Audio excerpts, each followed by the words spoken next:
ಶ್ರೀಪಾದಂಗಳವರಿಗೆ ನಮಸ್ಕಾರಗಳನ್ನು ಸಮರ್ಪಣೆ ಮಾಡ್ತಾ, ಪ್ರಿಯವ್ರತ ಮಹಾರಾಜರ ವಂಶಾವಳಿ ಒಂದು ಪಾತ್ರೆ ನಿಮಗೆಲ್ಲ ಗೊತ್ತಿರುವಂಥದ್ದೇ. ಪಾತ್ರೆಯಲ್ಲಿ ಅನ್ನ ಆಗಿದೆಯೋ ಇಲ್ವೋ ಅಂತ ನೋಡಲಿಕ್ಕಾಗಿ ಒಂದು ಅಗಳನ್ನು ಮಾತ್ರ ಟೆಸ್ಟ್ ಮಾಡಿದ್ರೆ ಸ್ಥಾಲಿ ಪುಲಾಕನ್ಯಾಯ ಅಂತ ಎಲ್ಲವೂ ಸರಿಯಾಗಿ ನಡೆದಿದೆ ಅಂತ ಗೊತ್ತಾಗುವಂತೆ ಪ್ರಿಯವ್ರತ ಮಹಾರಾಜರ ಮನೆಯಲ್ಲಿ ಸಾಕ್ಷಾತ್ ಭಗವಂತನೇ ಅವತಾರ ಮಾಡಿ ಬರ್ತಾನೆ.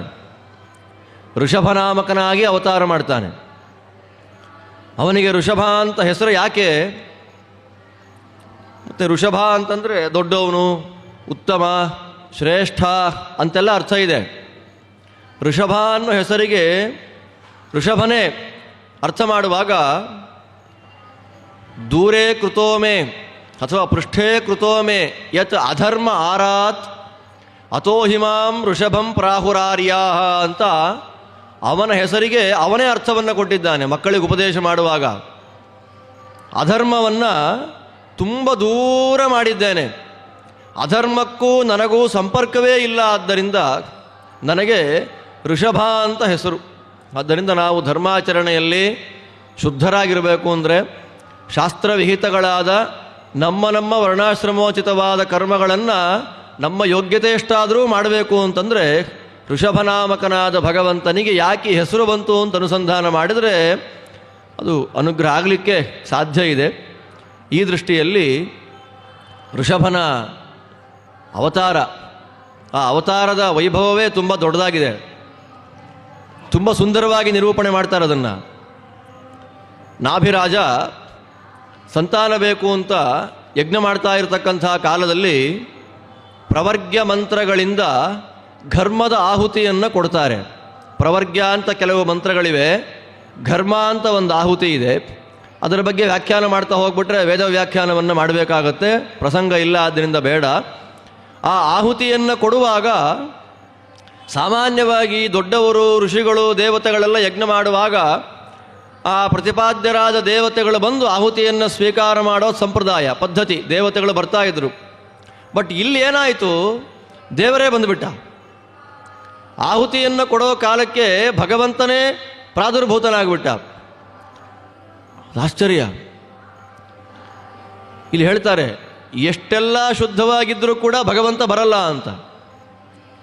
ದ್ರವ್ಯ, ದೇಶ, ಮಂತ್ರ, ಋತ್ವಿಕ್, ಕಾಲ, ದಕ್ಷಿಣ, ವಿಧಾನ, ಯೋಗೋಪಪತ್ಯಾಪಿ ದುರಧಿಗಮೋಪಿ ಭಗವಾನ್. ಒಂದು ಯಜ್ಞ ಮಾಡಬೇಕು ಅಂದರೆ ಎಷ್ಟೆಲ್ಲ ಕ್ಲೀನಾಗಿರಬೇಕು.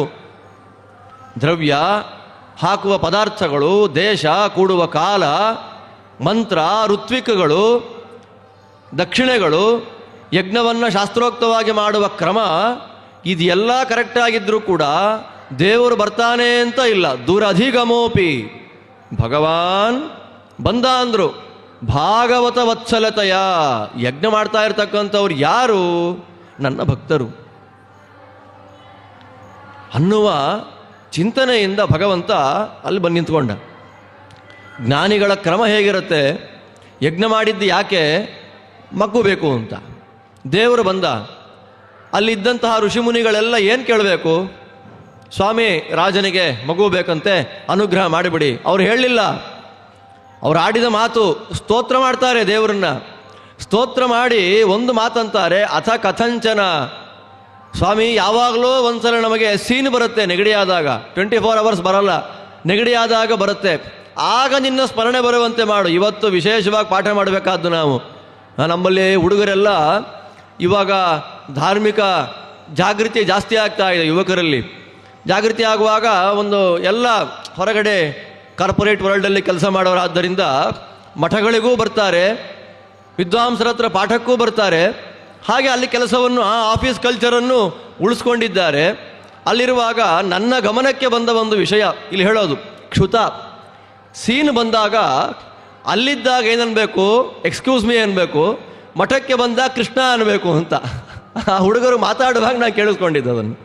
ಆಫೀಸಲ್ಲಿರುವಾಗ ಸೀನ್ ಬಂದರೆ ಎಕ್ಸ್ಕ್ಯೂಸ್ ಮೀ ಅಂದ್ಬಿಡೋಣ.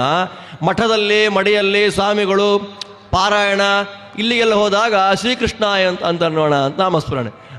ಚೆನ್ನಾಗಿದೆ ಒಂಥರ ಕೇಳಲಿಕ್ಕೆ, ಅಂದರೆ ಮಾಡಲಿಕ್ಕೆ ಇದೇ ಚಂದ. ಅಥ ಕಥಂಚಿತ್ ಸ್ಖಲನ ಎಡವಿ ಬೀಳುವಾಗ ಕ್ಷುತ ಪತನ ಜೃಂಭಣ ದುರವಸ್ಥಾನಾದಿಷು, ಕೊನೆಗಂತಾರೆ ಜ್ವರ ಮರಣ ದಶಾಯಾಮಪಿ, ಎದುರಿಗೆ ನಿಂತ ದೇವರನ್ನು ಮಾಡುವ ಪ್ರಾರ್ಥನೆ. ಎಡವಿ ಬೀಳುವಾಗ, ಕೆಳಗೆ ಬಿದ್ದಾಗ, ಜ್ವರ ಬಂದಾಗ, ಕೆಟ್ಟ ಅವಸ್ಥೆಗಳಿಗೆ ಹೋದಾಗ, ಕಷ್ಟ ಬಂದಾಗ, ಆಕಳಿಸಿದಾಗ, ಸೀನಿದಾಗ, ಇನ್ನೇನು ಸಾಯುವ ಹಂತಕ್ಕೆ ಅಂತಲೇ ಬಿದ್ದಾಗ, ಸ್ವಾಮಿ ತವ ಗುಣಕೃತನಾಮಧೇಯಾನಿ ವಚನಗೋಚರಾಣಿ ಭವಂತು, ನಿನ್ನ ನಾಮ ಬಾಯಲ್ಲಿ ಬರಲಿ. ಬರೀ ನಾಮ ಬಂದರೆ ಪ್ರಯೋಜನ ಇಲ್ಲ, ಅದು ಗುಣಾತ್ಮಕವಾದ ನಾಮ ಅಂತ ಬರಬೇಕು. ಕೃಷ್ಣ ಅಂತಂದರೆ ಅರ್ಥ ಏನು ಹೇಳ್ತಾರೆ ನೋಡಿ, ತವ ಗುಣಕೃತ ನಾಮಧೇಯಾನಿ ವಚನಗೋಚರಾಣಿ ಭವಂತು, ನಿನ್ನ ಗುಣಗಳನ್ನು ತಿಳಿಸಿಕೊಡುವಂತಹ ನಾಮಗಳು ನನ್ನ ಬಾಯಲ್ಲಿ ಬರಲಿ. ಅವರ ಪ್ರಾರ್ಥನೆ. ಇಷ್ಟಾದ ಮೇಲೆ ಅಯಂ ನಾಭಿರಪತ್ಯ ಕಾಮಃ, ಈ ನಾಭಿ ಸಂತಾನ ಬೇಕು ಅಂತ ಅಪೇಕ್ಷೆ ಪಡ್ತಾ ಇದ್ದಾನೆ, ನಿನ್ನಂತೆ ಒಂದನ್ನು ಕೊಡಪ್ಪ ಅಂದ್ಬಿಟ್ರು. ದೇವರಂದ, ನೀವೆಲ್ಲ ಹೀಗೆ ರೀ ಮಾಡೋದು, ಸ್ತೋತ್ರ ಮಾಡಿಬಿಡ್ತೀರಿ, ಮನಸ್ಸನ್ನು ಗೆದ್ದುಬಿಡ್ತೀರಿ, ಕೊನೆಗೆ ಯಾವುದೋ ಒಂದು ತಂದಿಡ್ತೀರಿ ಅಲ್ಲಿ.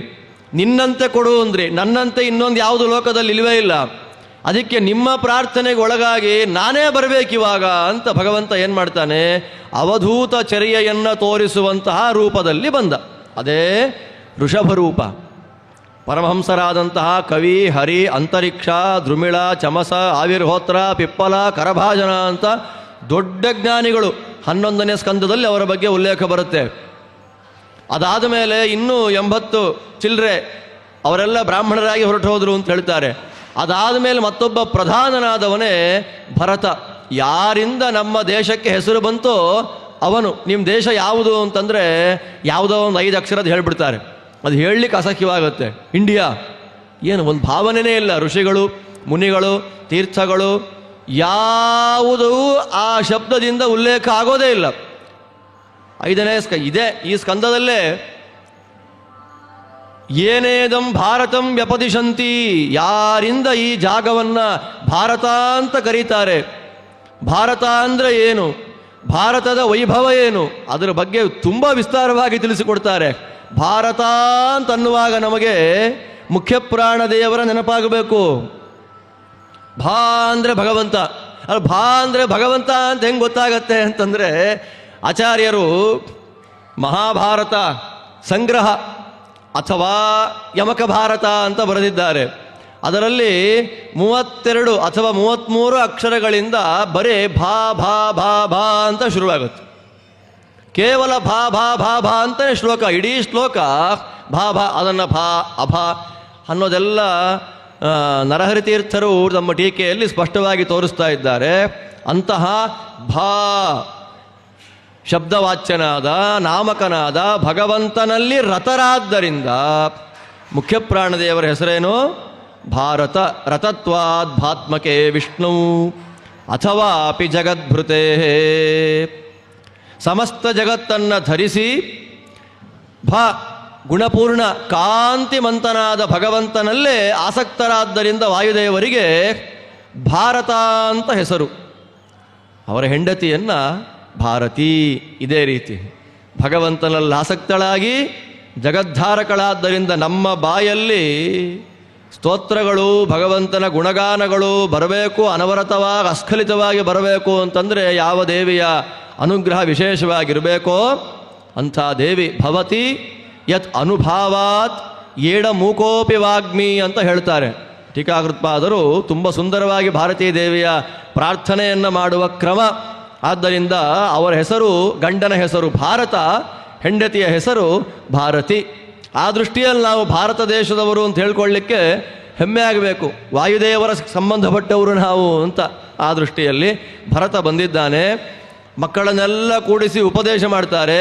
ಉಪದೇಶ ಮಾಡುವಾಗ ಅದರ ಒಂದೇ ಒಂದು ಸಾರ, ಅಕ್ಕಿ ಹೆಕ್ಕು ನೋಡಿದ ಹಾಗೆ, ಹರೇ ಗುರೋ ಮೈ ಭಕ್ತ್ಯ ಅಂತ ಒಂದು ಮಾತಂದ. ನೀವು ಉದ್ಧಾರ ಆಗಬೇಕು ಅಂತಂದರೆ ಶ್ರೀಹರಿಯಾದ ನನ್ನಲ್ಲಿ, ಗುರುಗಳಾದ ವಾಯುದೇವರಲ್ಲಿ ಭಕ್ತಿ ಮಾಡಬೇಕು. ಹರಿಗುರುಗಳಲ್ಲಿ ಭಕ್ತಿ ಮಾಡಲಿಲ್ಲ ಅಂದರೆ ನಮ್ಮ ಯಾವ ಸಾಧನೆಯೂ ನಿಲ್ಲೋದಿಲ್ಲ. ಆದ್ದರಿಂದಲೇ ನಮಗೇನು ಒಳ್ಳೆಯದಾಯಿತು, ನಮಗೇನೇ ಒಳ್ಳೆಯದಾದರೂ ಎಲ್ಲ ಬಂದದ್ದು ದೇವತೆಗಳಿಂದ. ಶುಭಾಂಧ್ಯಾಯಂತಿ ಏಕಾಮಾನ್ ಗುರುದೇವ ಪ್ರಸಾದಜಾನ್ ಇತರಾನ್ ಆತ್ಮಪಾಪೋತ್ಥಾನ್ ತೇಷಾಂ ವಿದ್ಯಾ ಫಲಿಷ್ಯತಿ. ಇದು ಆಚಾರ್ಯರ ಮಾತು, ಆದೇಶ ನಮಗಿದು. ನಮಗೇನೇ ಒಳ್ಳೆಯದಾಗಲಿ ಅದು ಗುರುಗಳ ದೇವತೆಗಳ ಅನುಗ್ರಹದಿಂದ ಬಂದದ್ದು. ಅಥವಾ ಏನಾದರೂ ಸ್ವಲ್ಪ ಸಮಸ್ಯೆ ಆಯಿತು ಅಂತಂದರೆ ಅದು ನನ್ನ ಆತ್ಮ ಅಪರಾಧದಿಂದ, ಸ್ವಯಂಕೃತ ಅಪರಾಧದಿಂದ ಬಂದದ್ದು ಅನ್ನುವ ಅನುಸಂಧಾನ ನಮ್ಮಲ್ಲಿರಬೇಕು. ಆದ್ದರಿಂದ ಹರಿಯಲ್ಲಿ, ಗುರುಗಳಲ್ಲಿ, ಗುರುಗಳು ಅಂತಂದರೆ ತಸ್ಮಾತ್ ಬ್ರಹ್ಮ ಗುರುರ್ಮುಖ್ಯ, ಮುಖ್ಯ ಗುರುವಾದವರು ಬ್ರಹ್ಮದೇವರು. ಬ್ರಹ್ಮದೇವರು ನೇರವಾಗಿ ಕೆಳಗಿಳಿದು ಬಂದು ಪಾಠ ಮಾಡೋದಿಲ್ಲ. ಆದ್ದರಿಂದ ಅವರ ಜೊತೆಯಲ್ಲೇ ಪರಿಗಣಿತರಾದಂಥವರು ವಾಯುದೇವರು. ಅವರ ಮೂಲಕ ಬಂದ ಜ್ಞಾನ, ಆ ಜ್ಞಾನವನ್ನು ನಮಗೆ ಕೊಡತಕ್ಕಂಥವರು ಗುರುಗಳಾಗಿ ನಾವು ಸ್ವೀಕಾರ ಮಾಡಬೇಕು. ಆ ಎಲ್ಲ ಗುರುಗಳ ಮಾತಿನಿಂದ ಪ್ರತಿಪಾದ್ಯನಾದ ಶ್ರೀಹರಿ, ನಾನೇ ಶ್ರೀಹರಿ ಅಂತಾನೆ ಋಷಭ, ನಮ್ಮಲ್ಲಿ ಭಕ್ತಿಯನ್ನು ಮಾಡಬೇಕು ಅನ್ನುವ ಆದೇಶವನ್ನು ಕೊಡ್ತಾನೆ. ಕೊಟ್ಟು ಕಾಂಕಟ ಕರ್ನಾಟಕ ಮತೀತ್ಯ ಎಲ್ಲ ಪ್ರದೇಶಗಳನ್ನು ದಾಟಿ ದಕ್ಷಿಣ ಕರ್ನಾಟಕಕ್ಕೆ ಬಂದು ಇವತ್ತು ಕೊಡಚಾದ್ರಿ ಅಂತ ಪ್ರಸಿದ್ಧವಾಗಿರತಕ್ಕಂಥ ಕುಟಚಾಚಲ, ಅಲ್ಲಿಗೆ ಬಂದವನಾಗಿ ದೇಹವನ್ನು ಅಗ್ನಿಯಲ್ಲಿ ತ್ಯಾಗ ಮಾಡಿದ. ಅಂದರೆ ಭಗವಂತ ಅಗ್ನಿಯಲ್ಲಿ ದೇಹವನ್ನು ತ್ಯಾಗ ಮಾಡಿದ ಉದ್ದೇಶ ದುಷ್ಟರಿಗೆ ಮೋಹ ಉಂಟಾಗಲಿ, ಭಗವಂತನಿಗೂ ದೇಹತ್ಯಾಗ ಇದೆ ಅನ್ನುವ ಭಾವನೆ ಬರಲಿ. ಅಲ್ಲಿಂದಲೇ ಜೈನ ಮತ್ತು ಬೌದ್ಧ ಮತಗಳ ಉಗಮ ಅಲ್ಲಿಂದ ಆದದ್ದು ಅನ್ನೋದಾಗಿ ನಾವು ಗುರುತಿಸಬೇಕಾಗುತ್ತೆ. ಅಲ್ಲಿಂದ ಮುಂದೆ ಭರತನ ಆಳ್ವಿಕೆ, ಅವನ ವೈಭವದ ಆಳ್ವಿಕೆ ಭರತನದ್ದು. ಅದ್ಭುತವಾದ ಕ್ರಮದಲ್ಲಿ ಯಜ್ಞಯಾಗಾದಿಗಳನ್ನು ಮಾಡಿದ ಒಳ್ಳೆ ಜ್ಞಾನಿ, ದೇವರ ಮಗ. ಆದರೂ ಏನಾಯಿತು, ಕೊನೆಗೆ ವಾನಪ್ರಸ್ಥಾಶ್ರಮಿಯಾಗಿ ನದಿ ತೀರಕ್ಕೆ ಬಂದಿದ್ದಾನೆ. ಅದ್ಭುತವಾಗಿ ಸಾಧನೆ ಆಗ್ತಾ ಇದೆ. ನಾ ಹೇಳ್ತಾ ಇರ್ತೀನಿ ಭಾಗವತ ಪ್ರವಚನ ಮಾಡುವಾಗ, ನಮ್ಮದೆಲ್ಲ ವ್ಯವಸ್ಥೆ ಕ್ಲೀನಾಗಿತ್ತು. ಬೆಳಗ್ಗೆ ಇಷ್ಟು ಗಂಟೆಗೆ ಹೇಳೋದು, ಸಾಧನೆ ಆಗೋದು, ಜಪ, ಪೂಜೆ, ಪಾರಾಯಣ ಎಲ್ಲ ನಮ್ಮಲ್ಲಿತ್ತು. ಒಂದು ಬಂತು ಕೈಯಲ್ಲಿ, ನೋಡಿ ಇದು ಇಟ್ಕೊಂಡು ನಾನು ತಿರುಗಾಡ್ತಾ ಇದ್ದೀನಿ ಇವಾಗ. ಅದು ಜಡಭರತನಿಗೆ ಹೇಗೆ ಜಿಂಕೆ ಬಂತೋ ನಮ್ಮ ಕೈಲಿ ಇದು ಹಾಗೆ ಬಂತು ಅಲ್ವಾ. ಇದು ಬರ್ತಾ ಇದ್ದಾಗ ಇವತ್ತು ಯಾವ ಲೆವೆಲ್ಲಿಗೆ ಹೋಗಿದೆ ಅಂತಂದರೆ, ಇದರ ಒಂದು ಕವರ್ ತೆಗೆದುಬಿಟ್ರೆ ದೇವ್ರ ಪೂಜೆ ಮಡಿಗೂ ಬರುತ್ತೆ ಅನ್ನೋ ಲೆವೆಲ್ಗೆ ನಾವು ತಂದುಬಿಟ್ಟಿದ್ದೀವಿ ಅದನ್ನೀಗ.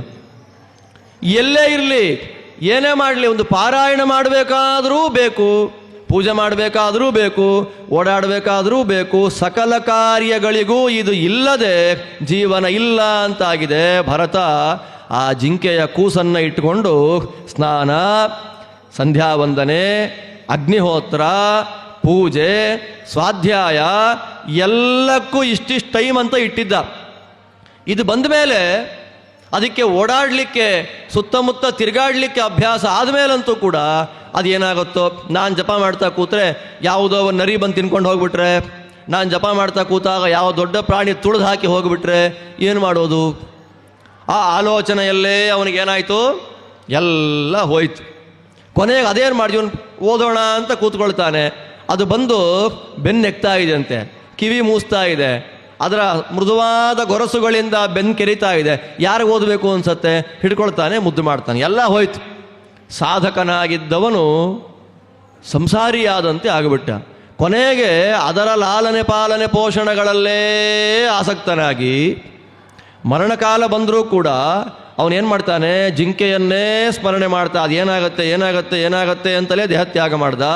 ಭಗವಂತ ಏನು ಮಾಡ್ದ, ಮರಣಕಾಲದಲ್ಲಿ ಯಾವುದನ್ನು ಅತ್ಯಂತ ಜೋರಾಗಿ ಸ್ಮರಣೆ ಮಾಡ್ತಾರೋ ಅದಾಗುವ ಸಂಭವ ಜಾಸ್ತಿ. ಎಂ ವಾಪಿ ಸ್ಮರನ್ ಭಾವಂ ತ್ಯಜಂತ್ಯಂತೆ ಕಲೇವರಂ ಅಂತ ಗೀತಾಚಾರ್ಯ ಹೇಳಿದಂತೆ ಜಿಂಕೆಯಾಗಿ ಹುಟ್ಟಿದ. ಜಿಂಕೆ ಜನ್ಮಾಂತರ ಸ್ಮರಣೆ ಕೊಟ್ಟ ದೇವರು. ಸರಿ, ಬೇಡ ಅಂತಾಯಿತು. ಆ ದೇಹವೂ ಹೋಯಿತು. ಆಂಗೀರಸ ಗೋತ್ರೋತ್ಪನ್ನನಾದ ಬ್ರಾಹ್ಮಣನ ಮನೆಯಲ್ಲಿ ಬಂದ. ಏನಿಲ್ಲ, ಮಾತಾಡಿದರೆ ಸಿಕ್ಕಾಕೊಳ್ತೀನಿ ಅನ್ನೋದು. ಬಂಧ ಏರ್ಪಡೋದೇ ಮಾತಿಂದ. ಅದು ಬೇಡವೇ ಬೇಡ ಅಂತ ಜಡನಾಗಿ ಕೂತಿದ್ದ. ಉಪನಯನ ಮಾಡ್ರಿ ಸರಿ ಹೋಗುತ್ತೆ ಅಂದ್ಕೊಂಡ್ರು. ಜನಿವಾರ ಮಾತ್ರ ಬಿತ್ತಷ್ಟೇ, ಇನ್ನೇನೂ ಆಗಲಿಲ್ಲ. ಯಾರು ಏನೇ ಕೆಲಸ ಹೇಳಲಿ ಆ ಕೆಲಸ ಮಾಡೋದು ಅವನ ಕೆಲಸ. ಅವ್ರು ಏನು ಕೊಡ್ತಾರೆ ತಿನ್ನೋದು. ಹೀಗೊಂದು ದಿವಸ ಮನೆ ಬಿಟ್ಟು ಬಂದಿದ್ದಾನೆ. ಅಲ್ಲೇ ಕೆಲವರು ನರಬಲಿಯೆಲ್ಲ ಕೊಡ್ತಾ ಇದ್ರು ಚಂಡಿಕಾದೇವಿಗೆ, ಕಾಳಿಗೆ. ಇವನು ಚೆನ್ನಾಗಿದ್ದ ಅಂತ ಎಳ್ಕೊಂಡು ಹೋದರು. ಎಳ್ಕೊಂಡು ಹೋಗಿ ಅಲಂಕಾರ ಮಾಡಿದರು, ತಿನ್ಲಿಕ್ಕೆ ಕೊಟ್ಟರು, ಎಲ್ಲ ಮಾಡಿದ್ರು. ಓಕೆ ತಿಂದ ಮಾಡ್ದ ಎಲ್ಲ ಆಯಿತು. ಬಲಿಪೀಠಕ್ಕೆ ತಂದರು, ತಲೆ ಇಟ್ಟರು. ಟೆನ್ಷನ್ನೇ ಇಲ್ಲ ಅವನಿಗೆ. ಯಾಕೆ? ನಾನು ದೇವರನ್ನು ಧ್ಯಾನ ಮಾಡ್ತೇನೆ, ನನ್ನ ಕೆಲಸ ಅದು. ನನ್ನನ್ನು ಆಪತ್ತಿನಿಂದ ಕಾಪಾಡಬೇಕಾದ ಕೆಲಸ ಯಾರದ್ದು? ಅದು ದಾರ್ಢ್ಯ. ಅದನ್ನು ನಾವೇನು ಕರಿತೇವೆ? ಶಾಸ್ತ್ರೀಯ ಭಾಷೆಯಲ್ಲಿ ಶರಣಾಗತಿ. ರಕ್ಷತೀತ್ಯೇವ ವಿಶ್ವಾಸ. ನಾನು ದೇವರ ಕಡೆಯವನು ಅಂತಾದ ಮೇಲೆ ನನ್ನ ಬೇಕು ಬೇಡಗಳೆಲ್ಲ ದೇವರ ಜವಾಬ್ದಾರಿ. ನನ್ನ ಕೆಲಸ ಧ್ಯಾನ ಮಾಡೋದಷ್ಟೇ, ಮಿಕ್ಕಿದ್ದೆಲ್ಲ ಅವನು ನೋಡ್ಕೊಳ್ತಾನೆ. ಆ ಶರಣಾಗತಿ ಭಾವ ಇದ್ದದ್ದರಿಂದ ಬಲಿ ಕೊಡಬೇಕು ಅನ್ನೋ ಬರುವಾಗ ವೈಷ್ಣವ ತೇಜಸ್ಸು ದೇವತೆಗಳನ್ನು ಬಿಡೋದಿಲ್ಲ. ಆ ಪ್ರತಿಮೆಯಿಂದ ಚಂಡಿಕೆ ಹೊರಗೆ ಬಂದು ಎಲ್ಲರನ್ನ ಚಂಡಾಡಿಬಿಟ್ಲು. ಇವನು ಬಂದೇ ಬಿಟ್ಟ, ನಮಸ್ಕಾರ ಮಾಡಲಿಲ್ಲ, ಕಾಪಾಡಿದ್ದಕ್ಕೆ ಒಂದು ಥ್ಯಾಂಕ್ಸ್ ಹೇಳಲಿಲ್ಲ. ನೋಡಿ ಹೇಗಿದೆ ಅವನು. ಇಲ್ಲ, ಯಾಕೆ? ನಾನು ದೇವರವನು, ನೀವು ದೇವರ ಕಡೆಯವರು, ನಾನು ಕಾಪಾಡಬೇಕಾದ ನಿಮ್ಮ ಕರ್ತವ್ಯ, ಬಂದ್ರಿ, ನಿಮ್ಮ ಕೆಲಸ ನೀವು ಮಾಡಿ ಹೋದ್ರಿ, ತುಂಬ ಥ್ಯಾಂಕ್ಸ್ ರೀ. ನಮ್ಗೆ ಹೇಳ್ತಿರ್ತಾರೆ ಪ್ರವಚನ ಮಾಡಿದರೆ ತುಂಬ ಥ್ಯಾಂಕ್ಸ್ ಅಂತ. ನಮ್ಮ ಕೆಲಸನೇ ಅದು, ಥ್ಯಾಂಕ್ಸ್ ಆಗಿದ್ದಕ್ಕೆ ಅಲ್ವಾ? ನಾವು ಇನ್ನೇನೋ ಕೆಲಸ ಮಾಡಿಕೊಟ್ರೆ ಥ್ಯಾಂಕ್ಸು. ಬಡಿಸ್ಬಿಟ್ರಿ ನೀವು, ಥ್ಯಾಂಕ್ಸ್ ರೀ. ಕಸ ಗುಡಿಸ್ಕೊಟ್ರಿ, ಥ್ಯಾಂಕ್ಸ್. ಪ್ರವಚನ ಮಾಡಿಬಿಟ್ರಿ, ತುಂಬ ಧನ್ಯವಾದಗಳು ಅಂತಾರೆ. ದೇವರು ಕೊಟ್ಟಿರೋ ಕೆಲಸನೇ ಅದು. ಅಂದರೆ ಯಾರು ಯಾವ ಕೆಲಸ ಮಾಡಬೇಕೋ ಅದಕ್ಕೆ ಧನ್ಯವಾದ ಬೇಕಾಗಿಲ್ಲ, ಅದು ಕರ್ತವ್ಯ. ಪ್ರವಚನ ಮಾಡಿ ಥ್ಯಾಂಕ್ಸ್ ಹೇಳಿಬಿಟ್ರೆ ಪುಣ್ಯ ಎಲ್ಲ ಬೇಕು ನಮಗೆ. ಆ ದೃಷ್ಟಿಯಲ್ಲಿ ದೇವತೆಗಳು ಅವರ ಕೆಲಸ ಮಾಡಿ ಹೋದರು. ಶುಕಾಚಾರ್ಯರಂತಾರೆ, ಮಹದಭಿಚಾರಾತಿಕ್ರಮ ಕಾರ್ಸ್ನೇನ ಆತ್ಮನೇ ಫಲತಿ. ನಮಗಿದು ಪಾಠ.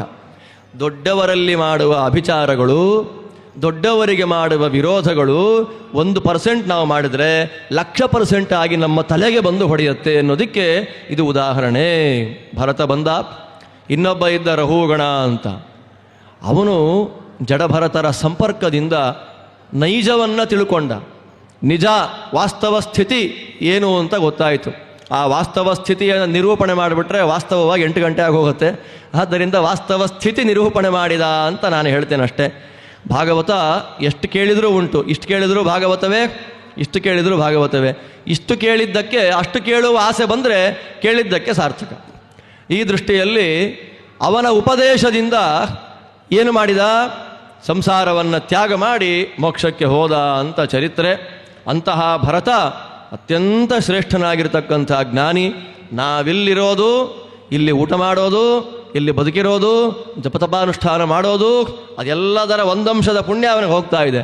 ಅವನ ಹೆಸರು ನಾವು ಹೇಳ್ತಾ ಇದ್ದೇವಲ್ಲ ಇವತ್ತು. ಅದು ಬಿಟ್ಟು ನಾವು ಇಂಡಿಯಾ ಅಂದ್ಬಿಟ್ರೆ ದೇವರಿಗೂ ಪ್ರೀತಿ ಇಲ್ಲ, ಧರ್ಮಕ್ಕೂ ಪ್ರೀತಿ ಇಲ್ಲ. ವ್ಯಾವಹಾರಿಕವಾಗಿ ಅದನ್ನು ಬಳಸಲೇಬೇಕು ಅನ್ನುವಾಗ ಬಳಸೋಣ. ಇಲ್ಲ ಅಂತಂದರೆ ದೇವರೇ ಇಟ್ಟ ಹೆಸರು, ದೇವರ ಮನೆ ಭಾರತ ಅಂತ ಕರೆದು ಪುಣ್ಯ ಸಂಪಾದನೆ ಮಾಡಿಕೊಳ್ಳೋಣ. ಈ ದೃಷ್ಟಿಯಲ್ಲಿ ಈ 2 ವಂಶಗಳ ಚರಿತ್ರೆಯನ್ನು ನಿರೂಪಣೆ ಮಾಡಿ ಮುಂದಕ್ಕೆ ಭಗವಂತನ ಸ್ಥೂಲ ರೂಪ, ಪಾತಾಳದಿಂದ ಆರಂಭ ಮಾಡಿಕೊಂಡು ಸತ್ಯಲೋಕದ ತನಕ ಇರುವಂಥ ಎಲ್ಲ ವೈಭವದ ನಿರೂಪಣೆಗಳನ್ನು ಮಾಡ್ತಾರೆ. ಮಾಡುವಾಗ ಮಧ್ಯದಲ್ಲಿ ಜಂಬೂದ್ವೀಪ, ಆ ಜಂಬೂದ್ವೀಪದಲ್ಲಿ ಖಂಡಗಳು, ಆ ಒಂದೊಂದು ಖಂಡಗಳಲ್ಲಿ ಒಂದೊಂದು ಭಗವದ್ ರೂಪದಿಂದ ಭಗವಂತ ಸನ್ನಿಹಿತನಾಗಿದ್ದಾನೆ. ಒಬ್ಬೊಬ್ಬ ಭಕ್ತರು ಅಲ್ಲಿ ಭಗವಂತನ ಸ್ತೋತ್ರವನ್ನು ಮಾಡ್ತಾ ಇದ್ದಾರೆ. ಅದರಲ್ಲಿ ಒಂದು ಭಾರತ. ಈ ಭಾರತದಲ್ಲಿ ತೀರ್ಥಗಳು, ಕ್ಷೇತ್ರಗಳು ಬಹಳವಾಗಿವೆ. ಪಾಪಪುಣ್ಯಗಳು, ಕರ್ಮಗಳಿಗೆ ತಕ್ಕ ಪಾಪಪುಣ್ಯಗಳು ಎಲ್ಲ ಈ ಕ್ಷೇತ್ರದಲ್ಲೇ ಬರುವಂಥದ್ದು. ಮುಖ್ಯವಾಗಿ ಈ ಕ್ಷೇತ್ರದ ಅಧಿಷ್ಠಾತೃ ದೇವತೆಯಾಗಿ ನಿಂತಿರತಕ್ಕಂತಹ ವ್ಯಕ್ತಿ ಯಾರು ಅಂತ ಕೇಳಿದ್ರೆ ನರನಾರಾಯಣ. ಆದ್ದರಿಂದ ನಾವು ಭಾರತ ದೇಶದಲ್ಲಿ ಹುಟ್ಟಿದವರು ಜೀವನದಲ್ಲಿ ಒಮ್ಮೆಯಾದರೂ ಕೂಡ ನರನಾರಾಯಣನನ್ನು ನೋಡಬೇಕು ಅಂತ ಆಸೆಪಟ್ಟು ಬದರಿ ಯಾತ್ರೆ ಅಂತ ಮಾಡ್ತೇವೆ. ಇಲ್ಲಿ ಬಂದರೆ ಡೈರೆಕ್ಟ್ ಕನೆಕ್ಷನ್ನು. ಎಲ್ಲಿಗೆ? ಬದರಿಗೆ. ಅಲ್ಲಲ್ಲಿ ಹೇಳ್ತಾ ಇರ್ತಾರೆ, ಈ ಊರಿಗೆ ಹೋದರೆ ಒಂದು ಗುಹೆ ಇದೆ, ಆ ಗುಹೆ ಒಳಗೆ ಹೋದ್ರೆ ಡೈರೆಕ್ಟಾಗಿ ಕಾಶಿಗೆ ಹೋಗುತ್ತೆ, ಆ ಊರಿಂದ ಡೈರೆಕ್ಟಾಗಿ ಕಾಶಿಗೆ ಹೋಗುತ್ತೆ ಅಂತ ಹೇಳ್ತಾ ಇರ್ತಾರೆ. ರೂಪ್ಯಪೀಠಪುರಕ್ಕೆ ನಾವು ಬಂದರೆ ಡೈರೆಕ್ಟ್ ಕನೆಕ್ಷನ್ ಬದರಿಕಾಶ್ರಮಕ್ಕೆ. ಇಲ್ಲಿ ಅದೃಶ್ಯ ರೂಪ್ಯಪೀಠೆ ಅಸ್ತಿ ದೃಶ್ಯೋಸ್ತಿ ಬದರಿ ತಟೆ ಅಂತ ನಮ್ಮೆಲ್ಲರನ್ನು ಉದ್ಧಾರ ಮಾಡಲಿಕ್ಕಾಗಿ ಬಂದ ಪವನರು ಅಂತ ಪ್ರಸಿದ್ಧರಾದ ಶ್ರೀಮದ್ ಆನಂದ ತೀರ್ಥ ಭಗವತ್ಪಾದಾಚಾರ್ಯರು ಸಾಕ್ಷಾತ್ತಾಗಿ ಅಲ್ಲಿದ್ದರೆ ಅದೃಶ್ಯ ರೂಪದಿಂದ ಇಲ್ಲಿದ್ದಾರೆ. ಅದೃಶ್ಯ ರೂಪದಿಂದ ಇಲ್ಲಿದ್ದು ಅನಂತಾಸನಲ್ಲಿ ಕೃಷ್ಣನಲ್ಲಿ ಬದ್ರಿನಾರಾಯಣನನ್ನು ಪೂಜೆ ಮಾಡ್ತಾ ಇದ್ರೆ ಅಲ್ಲಿ ದೃಶ್ಯವಾಗಿದ್ದು ದೇವರ ಪೂಜೆ ಮಾಡ್ತಾ ಇದ್ದಾರೆ. ಆದ್ದರಿಂದ ಇಲ್ಲಿ ಬಂದರೆ ಬದ್ರಿಯಾತ್ರೆ ಮಾಡಿದ ಪುಣ್ಯ ಬಂದೇ ಬಂತು. ಅಲ್ಲಿ ಗಂಗೆ ಇದ್ದಾಳೆ, ಸರೋವರದಲ್ಲಿ ಇಲ್ಲೂ ಗಂಗೆ ಇದ್ದಾಳೆ, ಅಲ್ಲಿ ಕೈಲಾಸದಲ್ಲಿ ಶಿವ ಇದ್ದಾನೆ, ಚಂದ್ರಮೌಳೀಶ್ವರ ಇಲ್ಲಿದ್ದಾನೆ. ಏನು ವೈಭವ ನೋಡಿ. ಆದರೆ ಬದರಿಯಲ್ಲಿ ಹಿಮಾಲಯದಲ್ಲಿ ಒಂದಿಲ್ಲ ಅಂತಾರೆ ವಾದಿರಾಜರು. ಶ್ರೀಮಧ್ವಹಸ್ತ ಕಮಲಾರ್ಚಿತ ಕೃಷ್ಣಮೂರ್ತಿಯ ಇಲ್ಲಿ ಒಂದು ವಿಶೇಷತೆ ಏನು ಅಂತಂದರೆ, ಆಚಾರ್ಯರು ತಮ್ಮ ಕರಕಮಲಗಳಿಂದ ಪೂಜೆ ಮಾಡಿದ ಕೃಷ್ಣಮೂರ್ತಿಯ ಹೆಚ್ಚುಗಾರಿಕೆಯ ವೈಭವ ರೂಪ್ಯಪೀಠಪುರಕ್ಕೆ. ಆದ್ದರಿಂದ ನಾವೆಲ್ಲ ಎಷ್ಟು ಭಾಗ್ಯಶಾಲಿಗಳು ಅಂತ ಲೆಕ್ಕ ಹಾಕ್ಕೊಂಡ್ರೆ ಭಯ ಆಗುತ್ತೆ, ಮನಸ್ಸು ದುಗುಡ ಆಗುತ್ತೆ. ಯಾಕೆ ಅಂದರೆ ಎಲ್ಲಿ ಯಾವ ಕ್ಷೇತ್ರದಲ್ಲಿ ಬಂದು ಹೆಚ್ಚಿನ ಸಾಧನೆಗೆ ಅವಕಾಶ ಇದೆಯೋ ಅಷ್ಟೇ ಹೆಚ್ಚಿನ ಪಾಪ ಸಾಧನೆಗೆ ಅವಕಾಶ ಅಲ್ಲೇ ಇರುತ್ತೆ. ಆದ್ದರಿಂದ ಜಾಗೃತವಾಗಿದ್ದು ನಾವು ಕತ್ತಿಯ ಅಲಗಿನ ಮೇಲಂತೆ, ತೀರ್ಥಕ್ಷೇತ್ರಗಳಲ್ಲಿರೋದು ಅಂದರೆ ಕತ್ತಿಯ ಅಲಗಿನ ಮೇಲೆ ನಿಂತ್ಕೊಳ್ಳೋದು ಅಂತ ಜಾಗೃತವಾಗಿರಬೇಕು. ಭಗವಂತ ಸಾಧನೆ ಮಾಡಿಸುವಂತ ಪ್ರಾರ್ಥನೆ ಮಾಡ್ತಾ ಇರಬೇಕು ನಿರಂತರವಾಗಿ. ತತ್ರಾಪಿ ವಾಯುದೇವರಂಥ ಜೀವೋತ್ತಮ ದೇವತೆಗಳು ಸಾಕ್ಷಾತ್ತಾಗಿರುವ ಸನ್ನಿಧಾನದಲ್ಲಿ ಎಷ್ಟು ಜಾಗೃತರಾಗಿರ್ಬೇಕು ಆಲೋಚನೆ ಮಾಡಬೇಕಲ್ವ ನಾವು. ಒಂದು ಪ್ರತಿಮೆ ಇದ್ದರೆ ಪ್ರತಿಮೆ ಇಲ್ಲಿದೆ ರೀ, ನಾವು ಅಲ್ಲೋಗಿ ತಿನ್ಬಿಟ್ರೆ ಪ್ರಾಬ್ಲಮ್ ಇಲ್ಲ ಅಂತ ಅನ್ಕೊಂಡ್ಬಿಡ್ತೀವಿ ನಾವು. ನಮ್ಮ ವಾಯುದೇವರು ಹಾಗಲ್ಲ, ಇಲ್ಲಿ ಪ್ರತಿಮಾ ರೂಪದಲ್ಲಿ ಕೃಷ್ಣ ಮಠದಲ್ಲಿದ್ದಾರೆ, ಬಟ್ ರೂಪ್ಯಪೀಠದಲ್ಲಿ ಅದೃಶ್ಯ ರೂಪದಿಂದ ಎಲ್ಲ ಕಡೆ ಓಡಾಡ್ಕೊಂಡಿದ್ದಾರೆ. ಅವ್ರು ಇರಬೇಕಾದ್ರೆ ನಾವು ಹೇಗಿರಬೇಕು? ನಮ್ಮ ಮನಸ್ಸು ಎಷ್ಟು ಜಾಗೃತವಾಗಿರಬೇಕು. ರೋಮಾಂಚನ ಆಗುತ್ತೆ, ಕಣ್ಣಲ್ಲಿ ನೀರು ಬರುತ್ತೆ. ಆಚಾರ್ಯರು ಇರುವ ಕ್ಷೇತ್ರ, ನಾವಲ್ಲಿ ಕೂತಿದ್ದೇವೆ ಅಂತಂದಾಗ ಆ ಫೀಲ್ ಇದೆಯಲ್ಲ, ಅದು ಸಾಮಾನ್ಯಕ್ಕೆ ಸಿಗತಕ್ಕಂತಹ ಫೀಲ್ ಅಲ್ಲ. ಅದು ಅನುಭವಿಸಿದರೆ ಮಾತ್ರ ಗೊತ್ತಾಗುತ್ತೆ. ನಾವು ದೂರ ಇದ್ದೇವಲ್ಲ, ಇಲ್ಲಿದ್ದಾಗ ಮಹಿಮೆ ಗೊತ್ತಾಗೋದಿಲ್ಲ. ನಮ್ದಲ್ವಾ ಉಡುಪಿ, ನಮ್ದಲ್ವಾ ಮಾಡಿದ್ದಾಯಿತು ಅಂತ. ಈಗ ಇಲ್ಲಿ ಬಿಟ್ಟು ದೂರ ಹೋದಾಗ ಉಡುಪಿಗೆ ಹೋಗಬೇಕು ಅಂತ ಆಸೆ, ಬರೋಕ್ಕಾಗಲ್ಲ. ನಾನಾ ಕಾರಣಗಳು ಬಂದರೂ ಕೂಡ ಕೆಲವು ದಿನಗಳು ಮಾತ್ರ ಇರಬೇಕು, ಮತ್ತೆ ಅಲ್ಲಿ ಹೋಗಬೇಕು. ಅಲ್ಲಿ ಹೋದಾಗ ಇಲ್ಲಿ ಸ್ಮರಣೆ ಗೊತ್ತಾಗುತ್ತವಾಗ ಉಡುಪಿಯ ವೈಭವ ಏನು ಅಂತ. ಈ ದೃಷ್ಟಿಯಲ್ಲಿ ಭರತ ದೇಶದ ಅಧಿಷ್ಠಾತೃ ದೇವತೆಯಾಗಿ ನಿಂತಿರತಕ್ಕಂಥ ಮಹಾನುಭಾವ ನಾರಾಯಣ, ಅವನನ್ನು ಭರತ ದೇಶದ ಎಲ್ಲರ ಪರವಾಗಿ ನಾರದರು ಆರಾಧನೆ ಮಾಡ್ತಾ ಇದ್ದಾರೆ. ಇಲ್ಲಿರುವ ತೀರ್ಥಗಳು ಹಲವಾರಿದೆ. ಆ ಹಲವಾರು ತೀರ್ಥಗಳಲ್ಲಿ ಗಂಗೆ ಅತ್ಯಂತ ಪ್ರಧಾನಳು.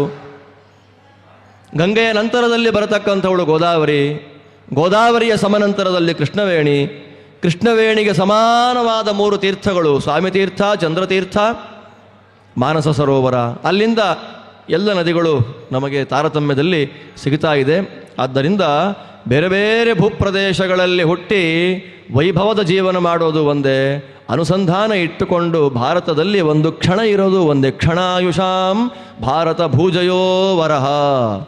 ಆಚಾರ್ಯರು ಇದೆಲ್ಲ ಮಾತಿಗೆ ಒಂದು ವಾಕ್ಯದಲ್ಲಿ ತಾತ್ಪರ್ಯವನ್ನು ಕೊಡ್ತಾರೆ. ದೇವತೆಗಳಲ್ಲಿ 2 ಭಾಗ, ಆಧಿಕಾರಿಕ ದೇವತೆಗಳು ಅಂತ ಒಂದು ಭಾಗ, ಅನಧಿಕಾರಿಕ ದೇವತೆಗಳು ಅಂತ ಇನ್ನೊಂದು ಭಾಗ. ಆಧಿಕಾರಿಕ ದೇವತೆಗಳು ಅವತಾರ ಮಾಡಿ ಬರ್ತಾರೆ. ವಾಯುದೇವರು ಮೊದಲಾದಂತಹ ಎಲ್ಲರೂ ಕೂಡ ಆಧಿಕಾರಿಕ ದೇವತೆಗಳು. ಅವರೆಲ್ಲ ಇಲ್ಲಿ ಅವತಾರವನ್ನು ಮಾಡಿ ತಮ್ಮ ಸಾಧನೆಯನ್ನು ವಿಶೇಷಾರ್ಥವಾಗಿ ಮಾಡಿಕೊಂಡು ಹೋಗ್ತಾರೆ. ಅವರಿಗೆ ಮೋಕ್ಷ ಕ್ಲಿಪ್ತ. ಆದರೆ ಅನಧಿಕಾರಿಗಳಾದಂಥ ದೇವತೆಗಳಿದ್ದಾರಲ್ಲ, ಅವರು ಮೋಕ್ಷಕ್ಕಾಗಿ ಭಾರತದಲ್ಲೇ ಹುಟ್ಟಿ ಬರ್ತಾರೆ ಅಂತ ಶ್ರೀಮದಾಚಾರ್ಯರ ವಾಕ್ಯ. ಅನಧಿಕಾರಿಣೋ ದೇವಾಹ ಸ್ವರ್ಗಸ್ಥಾಹ ಭಾರತೋದ್ಭವಂ ವಾಂಛಂತಿ ಆತ್ಮವಿಮೋಕ್ಷಾರ್ಥಂ ಉದ್ರೇಕಾರ್ಥೇ ಅಧಿಕಾರಿಣಃ ಅಂತ ಶ್ರೀಮದಾಚಾರ್ಯರ ವಾಕ್ಯ. ಮೋಕ್ಷದಲ್ಲಿ ಆನಂದವನ್ನು ಆಧಿಕ್ಯ ಮಾಡಿಕೊಳ್ಳಿಕ್ಕಾಗಿ ಆಧಿಕಾರಿಕ ದೇವತೆಗಳು ಅವತಾರ ಮಾಡಿದರೆ, ಅನಧಿಕಾರಿಗಳಾದಂಥ ದೇವತೆಗಳು ಮೋಕ್ಷವನ್ನು ಪಡೀಲಿಕ್ಕಾಗಿ ಸಾಧನೆ ಮಾಡಲಿಕ್ಕಾಗಿಯೇ ಇಲ್ಲಿ ಹುಟ್ಟಿ ಬರ್ತಾರೆ.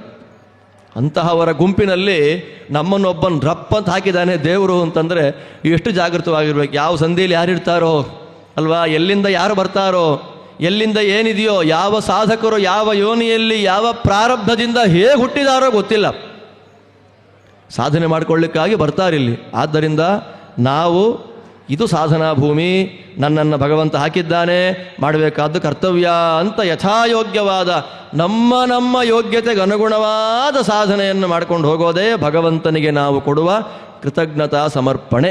ಇಲ್ಲಿ ಹುಟ್ಟಿಸಿದ್ದಕ್ಕೆ ನಾವು ದೇವರಿಗೆ ಕೊಡಬೇಕಾದದೇ 2 ಅಕ್ಷರ ಜ್ಞಾನ ಕಲಿತು ಬಿಟ್ಟರೆ ವಾಯುದೇವರು ಭಗವಂತ ಸುಪ್ರೀತರಾಗ್ತಾರೆ. ಈ ದೃಷ್ಟಿಯಲ್ಲಿ ಎಲ್ಲ ಲೋಕಗಳ, ಲೋಕಾಲೋಕ ಪರ್ವತಗಳ ಎಲ್ಲದರ ನಿರೂಪಣೆಯನ್ನು ಮಾಡಿ ಇದು ಭಗವಂತನ ಮನೆಯಪ್ಪ ಅಂತ ಹೇಳಿದ್ದಕ್ಕೆ ಪರೀಕ್ಷಿತ ಕೇಳ್ತಾನೆ, ಸ್ವಾಮಿ ಮಾಡಿದ ಪಾಪಗಳನ್ನು ಅನುಭವಿಸಲಿಕ್ಕಾಗಿ ಒಂದು ಲೋಕ ಇದೆಯಲ್ಲ, ನರಕ ಲೋಕಗಳು, ಅದರ ಬಗ್ಗೆನೂ ಮಾತಾಡಿ ಅಂತ ಹೇಳಿದ್ದಕ್ಕೆ ಒಟ್ಟು 21 + 7 28 ನರಕ ಲೋಕಗಳ ಬಗ್ಗೆ ನಿರೂಪಣೆಯನ್ನು ಕೊಡುತ್ತೆ ಭಾಗವತ. ತತ್ರಾಪಿ ಅದರಲ್ಲಿಯೂ ಕೂಡ ಅಪಿಸಪ್ತ ಎನ್ನುವ ಬ್ರಹ್ಮಸೂತ್ರದಲ್ಲಿ ನಿರ್ಣಯ ಮಾಡುವಾಗ ನಿತ್ಯ ನರಕಗಳು ಅನಿತ್ಯ ನರಕಗಳು ಅಂತ ಎರಡು ಭಾಗ ಮಾಡ್ತಾರೆ. ರೌರವ, ಮಹಾರೌರವ, ವನ್ಹಿ, ವೈತರಣಿ, ಕುಂಭೀಪಾಕ ಅಂತ 5 ಅನಿತ್ಯ ನರಕಗಳು. ತಾಮಿಸ್ರ ಮತ್ತು ಅಂಧತಾಮಿಸ್ರ ಅಂತ 2 ನಿತ್ಯ ನರಕಗಳು. ನಿತ್ಯ ನರಕಕ್ಕೆ ಹೋಗಲಿಕ್ಕೆ ಅದೊಂದು ಪ್ರತ್ಯೇಕವಾದ ಯೋಗ್ಯತೆ, ಸಾಮಾನ್ಯರಿಗೆಲ್ಲ ಅಲ್ಲಿಲ್ಲ. ಭಗವಂತನ ಗುಣಗಳನ್ನು ಅಪಲಾಪ ಮಾಡೋದೇ ಮೊದಲಾದ ಎಲ್ಲವನ್ನು ಮಾಡತಕ್ಕ ವ್ಯಕ್ತಿಗಳಿಗೆ ನಿತ್ಯ ನರಕಗಳು.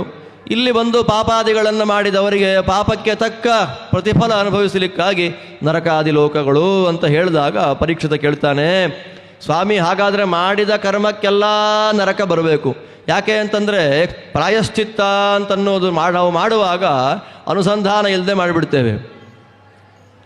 ಏನೋ ಪಾಪ ಆಯಿತು ನಮ್ಮಿಂದ, ಪಾಪಕ್ಕೆ ಪ್ರಾಯಶ್ಚಿತ್ತ ಅಂತ ಮಾಡುವಾಗ ಅನುಸಂಧಾನ ಬರಬೇಕಲ್ಲ ಮನಸ್ಸಿಗೆ, ಬರಲ್ಲ.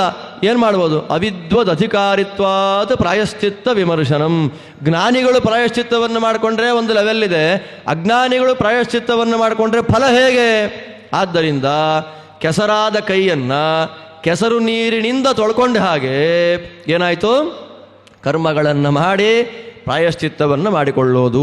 ಅದಕ್ಕೇನು ಉಪಾಯ ಅಂತ ಕೇಳಿದ್ದಕ್ಕೆ ಶುಕಾಚಾರ್ಯರು ಉತ್ತರ ಕೊಡ್ತಾರೆ, ನಾರಾಯಣ ಸ್ಮರಣೆಯೊಂದೇ ಉಪಾಯಪ್ಪ. ಭಕ್ತಿಯಿಂದ ಮಾಡುವ ಭಗವಂತನ ಸ್ಮರಣೆ. ಪ್ರಾಯಶ್ಚಿತ್ತಾನಿ ಚೀರ್ಣಾನಿ ನಾರಾಯಣ ಪರಾಂಗುಖೈ. ನಾರಾಯಣನ ಸರ್ವೋತ್ತಮತ್ವ ಜ್ಞಾನವನ್ನು ಬಿಟ್ಟು ಎಷ್ಟೇ ಪ್ರಾಯಶ್ಚಿತ್ತವನ್ನು ಮಾಡಿದರೂ ಆ ಕರ್ಮ ಫಲಕಾರಿ ಆಗೋದಿಲ್ಲ.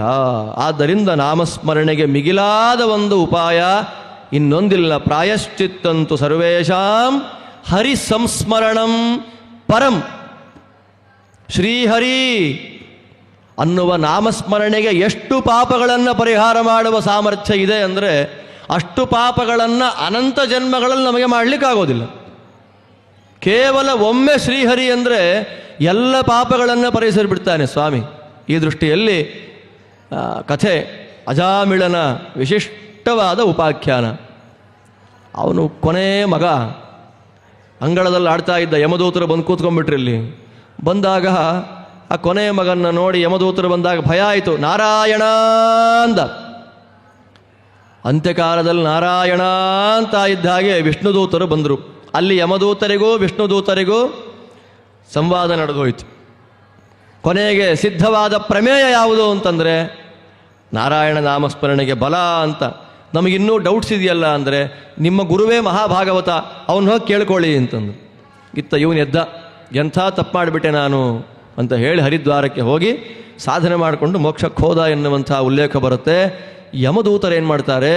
ಯಮನ ಹತ್ರಕ್ಕೆ ಬರ್ತಾರೆ, ಪ್ರಶ್ನೆ ಮಾಡ್ತಾರೆ, ಸ್ವಾಮಿ ಅವನು ಸಾಯ್ಲಿಕ್ಕೆ ಯೋಗ್ಯ, ನರಕಕ್ಕೆ ಬರಲಿಕ್ಕೆ ಯೋಗ್ಯ, ಕರ್ಕೊಂಬ ಅಂತಂದ್ರಿ ನೀವು. ಅಲ್ಲಿಗೆ ಹೋದರೆ ಏನೋ ಒಂದ್ಸಲ ನಾರಾಯಣ ಅಂತಂದುಬಿಟ್ಟ. ವಿಷ್ಣುದೂತರು ಬಂದು ಬಿಡಿಸಿ ಕಳಿಸೇ ಬಿಟ್ರಲ್ಲ, ಹೇಗಿದು ಸಾಧ್ಯ? ಅದೇನೋ ಕೇಳಿದ್ದಕ್ಕೆ ಭಾಗವತ ಧರ್ಮ ಅಂತೇನೋ ಅಂದುಬಿಟ್ರು. ಏನದು ಭಾಗವತ ಧರ್ಮ ಅಂತಂದರೆ? ಹೊಸದಾಗಿದೆಯಲ್ಲ ಕೇಳಲಿಕ್ಕೆ ಅಂದಿದ್ದಕ್ಕೆ ಯಮಧರ್ಮರಾಜರು ಅಂತಾರೆ, ನಾವು 12 ಜನ ಇದ್ದೇವೆ ನೋಡಿ, ಯಮಧರ್ಮರಾಜರ ವೈಭವ. ನಾವು 12 ಜನ ಇದ್ದೇವೆ, ಭಾಗವತ ಧರ್ಮವನ್ನು ಚೆನ್ನಾಗಿ ತಿಳಿದವರು, ಅದನ್ನು ಹೇಳ್ತೀನಿ ಅಂತ. 12 ಜನಗಳು ಯಾರು? ಸ್ವಯಂಭೂ, ನಾರದ, ಶಂಭು, ಕುಮಾರ, ಕಪಿಲ, ಮನು, ಪ್ರಹ್ಲಾದ, ಜನಕ, ಭೀಷ್ಮ, ಬಲಿ, ವೈಯಾಸಕಿ, ಶುಕಾಚಾರ್ಯರು ಮತ್ತು ವಯಂ ನಾವು ಅಂದ. ದ್ವಾದಶೈತೆ ವಿಜಾನೀಮೋ ಧರ್ಮಾನ್ ಭಾಗವತಾನ್ ಭಟಾಹ. ಈ 12 ಮಂದಿ ನಾವೇನಿದ್ದೇವೆ ಭಾಗವತ ಧರ್ಮಗಳನ್ನು ಚೆನ್ನಾಗಿ ತಿಳಿದಿದ್ದೇವಪ್ಪ. ಭಾಗವತ ಧರ್ಮ ಅಂತಂದರೆ ಭಗವಂತನನ್ನೇ ಅನನ್ಯವಾಗಿ ಆರಾಧನೆಯನ್ನು ಮಾಡುವಂತಹ ಧರ್ಮ ಅದು. ಏನೇ ಮಾಡಲಿ, ನೀವು ಕೆಲಸ ಯಾಕ್ರಿ ಮಾಡ್ತಾ ಇಲ್ಲ, ಊರೆಲ್ಲ ಮಾಡ್ತಾ ಇದೆ ಅಂದರೆ ದೇವರಿಗೆ ಪ್ರೀತಿ ಆಗೋದಿಲ್ಲ, ನಾನು ಮಾಡಲ್ಲ. ಈ ಕೆಲಸ ನೀವು ಯಾಕೆ ಮಾಡ್ತಾ ಇದ್ದೀರಿ ಅಂದರೆ ವಿಷ್ಣು ಪ್ರೀತಿ ಆಗುತ್ತೆ, ನಾನು ಮಾಡ್ತೀನಿ. ಗೀತೆಯಲ್ಲಿ ಒಂದು ಶ್ಲೋಕ ಇದೆ, ಲಕ್ಷ್ಮೀದೇವಿಯ ಉಪಾಸನೆ. ಲಕ್ಷ್ಮೀದೇವಿ ಅಂತಂದರೆ ಇತರ ದೇವತೆಗಳನ್ನೆಲ್ಲ ಉಪಾಸನೆ ಮಾಡುವಾಗ ಸ್ವಲ್ಪ ಜಾರಿ ಬಿದ್ದರೂ ಕೂಡ ನಮ್ಮ ಗತಿ ಏನಾಗತ್ತೆ ಅಂತ ಗೊತ್ತಿಲ್ಲ. ಅವ್ಯಕ್ತಾಯ ಗತಿರ್ದುಃಖಂ ಅಂತಂತಾನೆ ಕೃಷ್ಣ. ಕ್ಲೇಶೋಧಿಕ ತರಸ್ತೇಷಾಂ ಅವ್ಯಕ್ತಾಸಕ್ತ ಚೇತಸಾಂ. ಆದರೆ ದೇವರ ಪೂಜೆಯನ್ನು ಮಾಡುವಾಗ ನಾವಂತೀವಿ ಸುವರ್ಣ ಪುಷ್ಪಂ ಸಮರ್ಪಯಾಮಿ ಅಂತೀವಿ. ಯಾವುದೋ ನೆನ್ನೆ ಅಂಗಡಿಯಿಂದ ತಂದಿರೋದು ಒಣಗೋಗಿರುತ್ತೆ, ನಮ್ಮ ಮುಖ ಇದ್ದಾಗಿರುತ್ತೆ, ಬಾಡಿ ಹೋಗಿರುತ್ತೆ, ಅದನ್ನು ತಗೊಂಡು ದೇವ್ರ ಮೇಲೆ ಹಾಕ್ತೀವಿ. ಸುವರ್ಣ ಪುಷ್ಪಾಣಿ ಸಮರ್ಪಯಾಮಿ ಅಂತೀವಿ. ದೇವ್ರು ಯಾವತ್ತಾರ ಅಂದಿದ್ದಾನ ಬಾಯಲ್ಲಿ ಬಂದಿದ್ದು ಸುವರ್ಣ ಪುಷ್ಪ, ನನಗೆ ಹಾಕಿದ್ದು ಯಾವುದೋ ಅಂಗಡಿಯಿಂದ ತಂದು ಹೂವ ಅಂತ ದೇವ್ರು ಯಾವತ್ತಾದರೂ ನೋಡ್ತಾನೆ ದೇವರು. ಶ್ರೀಮದಾಚಾರ್ಯ ಅಂತಾರೆ, ಪ್ರಾರಂಭ ಮಾತ್ರಂ ಇಚ್ಛಾವಾ ವಿಷ್ಣು ಧರ್ಮೇ ನ ನಿಷ್ಫಲ. ನಾನು ನಾಳೆ ಬೆಳಗ್ಗೆ ಧನುರ್ಮಾಸ ಇದೆ, ನಕ್ಷತ್ರ ಇರುವ ಸಂದರ್ಭದಲ್ಲೇ ದೇವರ ಪೂಜೆ ನೈವೇದ್ಯವನ್ನು ಮಾಡಿ ಮುಗಿಸ್ಬಿಡ್ತೇನೆ ಅಂತ ಸಂಕಲ್ಪ ಮಾಡಿ ರಾತ್ರಿ ಮಲಗಿದ್ದು. ಬೆಳಗ್ಗೆ ಎಚ್ಚರಾಗಿದ್ದೆ 6:30, ಸೂರ್ಯೋದಯ ಆಗೋಯ್ತು.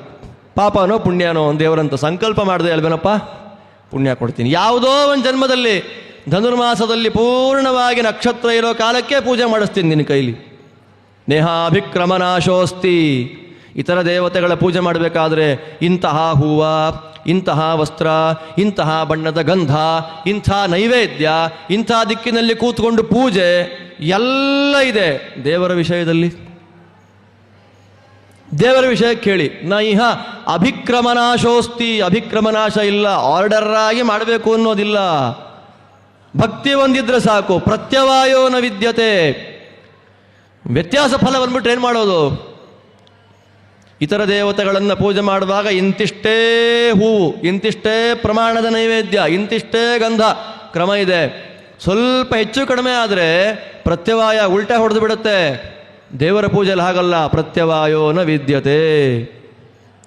ನೈವೇದ್ಯ ಮಾಡಿದ ಒಂದು ಕಲ್ಸಕ್ರೆ, ನಾನಾ ಶಾಖೈರುಪೇತಂ ದದಿ ಮಧು ಕ್ಷೀರಪಾನೀಯ ಯುಕ್ತಂ ತಾಂಬೂಲಂಚಾಪಿ ವಿಷ್ಣು ಪ್ರತಿ ದಿವಸಮಹಂ ಹೇಳ್ತೀವಲ್ಲ. ಮಾನಸೇ ಚಿಂತೆಯಾಮಿ. ಮನಸ್ಸಿನಲ್ಲಿ ಎಲ್ಲ ಇದೆಯಪ್ಪ, ಎದುರಿಗಿಟ್ಟಿದ್ದು ಬಾಳೆಹಣ್ಣು ಕಲ್ಸಕ್ರೆ ಹಣ್ಣು ತಗೊಳಪ್ಪ. ದೇವ್ರು ತಗೊಳ್ದೇ ಇರ್ತಾನ? ಸ್ವಲ್ಪಂ ಅಪ್ಯಸ್ಯ ಧರ್ಮಸ್ಯ ತ್ರಾಯತೆ ಮಹತೋ ಅಭಯಾತ್. ನನ್ನ ಮಾರ್ಗಕ್ಕೆ ನೀವು ಬನ್ನಿ, ನನ್ನ ಕುರಿತಾಗಿ ನೀವು ಪೂಜೆ ಮಾಡ್ರಿ, ನಿಮ್ಮ ಕೈಲಿ ಏನಿದೆಯೋ. ಆಚಾರ್ಯರಂತಾರೆ, ನಿಮಗೆ ಪೂಜೆ ಮಾಡುವ ಮನಸ್ಸು ಮುಖ್ಯ, ಪದಾರ್ಥಗಳಲ್ಲ. ದ್ರವ್ಯಾಣಮಪ್ಯಭಾವೇತು ಸಲಿಲೇನಾಪಿ ಪೂಜಿತಃ. ಧೂಪ ದೀಪ ಎಷ್ಟು ಜನ ಮಾಡ್ತಾರೆ ಬೆಳಗ್ಗೆ ಮನೆಗಳಲ್ಲಿ? ಒಂದು ಕೌಳಿಗೆ ಸೌಂಟಲ್ಲಿ ನೀರು ತಗೊಂಡು ಧೂಪ ಮಾಗ್ರ ಪಯಾಮಿ ಅಂತ. ಯಾವ ನೀರಲ್ಲಿ ಯಾವ ಮೂಸು ಬರುತ್ತಾ? ಆದರೆ ಮಂತ್ರ ಹೇಳುವಾಗ ಮಾತ್ರ ಹೇಳ್ತಾ, ದಶಾಂಗಂಗುಗ್ಗುಲಂ ಧೂಪಂ ಸುಗಂಧಂಚ ಮನೋಹರಂ ಕಪಿಲಾಕೃತ ಸಂಯುಕ್ತಂ ಧೂಪೋಯಂ ಪ್ರತಿಗೃಹ್ಯತಾಂ. ಬಾಯಲ್ಲಿ ಕೊಡ್ತಿರೋದೇನು ದೇವರಿಗೆ? ನೀರು. ನಮಗೆ ಊಟ ಕಡಿಮೆ ಮಾಡಿದಾನ? ನಮಗೆ ಬಟ್ಟೆ ಕಡಿಮೆ ಮಾಡಿದಾನ? ಅಲ್ವಾ?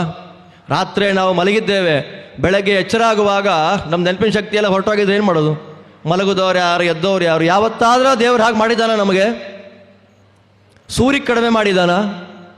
ಊಟ ತಿಂಡಿ ಕಡಿಮೆ ಮಾಡಿದಾನ? ಏನೂ ಮಾಡಿಲ್ಲ. ಅದೇ ನಮಗೆ ಧೈರ್ಯ. ಏನೂ ಮಾಡಿಲ್ಲ, ಆದ್ರಿಂದ ನಾಡಿದ್ರೆ ಆಯಿತು.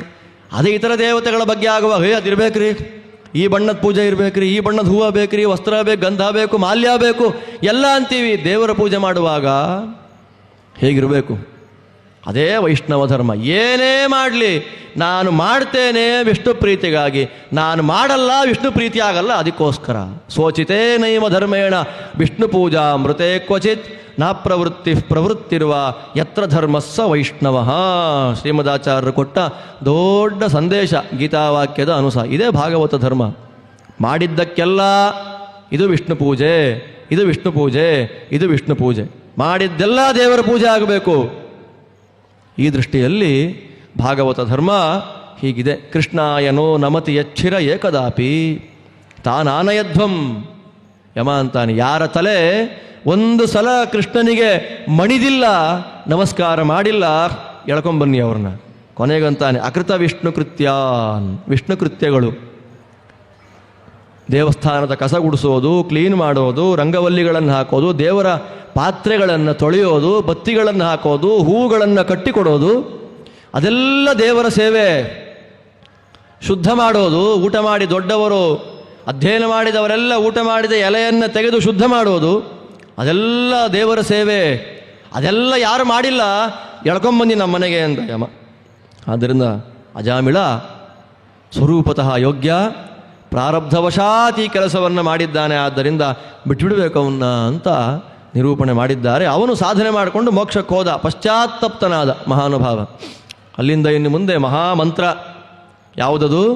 ನಾರಾಯಣ ವರ್ಮ. ಅದನ್ನು ಉಪದೇಶ ಮಾಡಿದವರು ಯಾರು?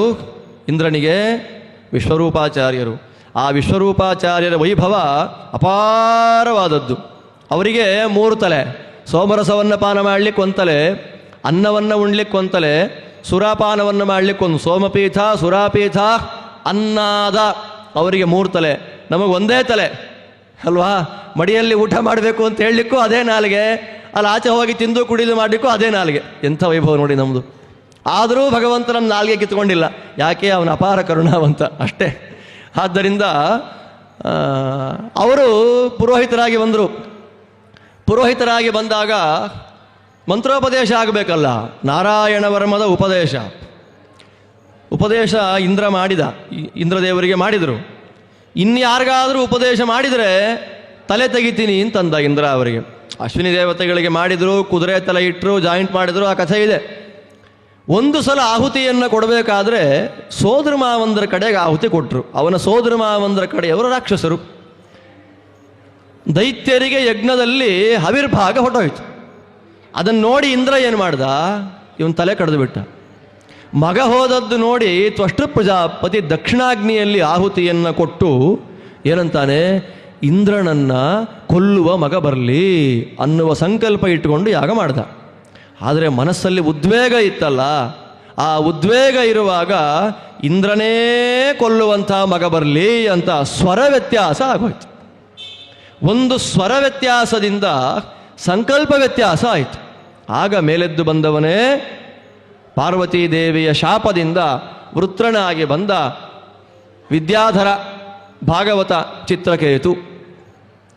ಅವನನ್ನು ನಾರಾಯಣ ವರ್ಮದ ಸಿದ್ಧಿ ಇದ್ದಂತಹ ಮಹಾನುಭಾವರಾದ ದಧೀಚಿ ಮುನಿಗಳ ಬೆನ್ನುಮೂಳೆಯಲ್ಲಿ ನಿರ್ಮಾಣ ಮಾಡಿದಂತಹ ವಜ್ರನಾಮಕನಾದ ಭಗವಂತನ ಸನ್ನಿಧಾನ ಪಾತ್ರವಾದ ದೊಡ್ಡ ಆಯುಧ ವಜ್ರಾಯುಧ.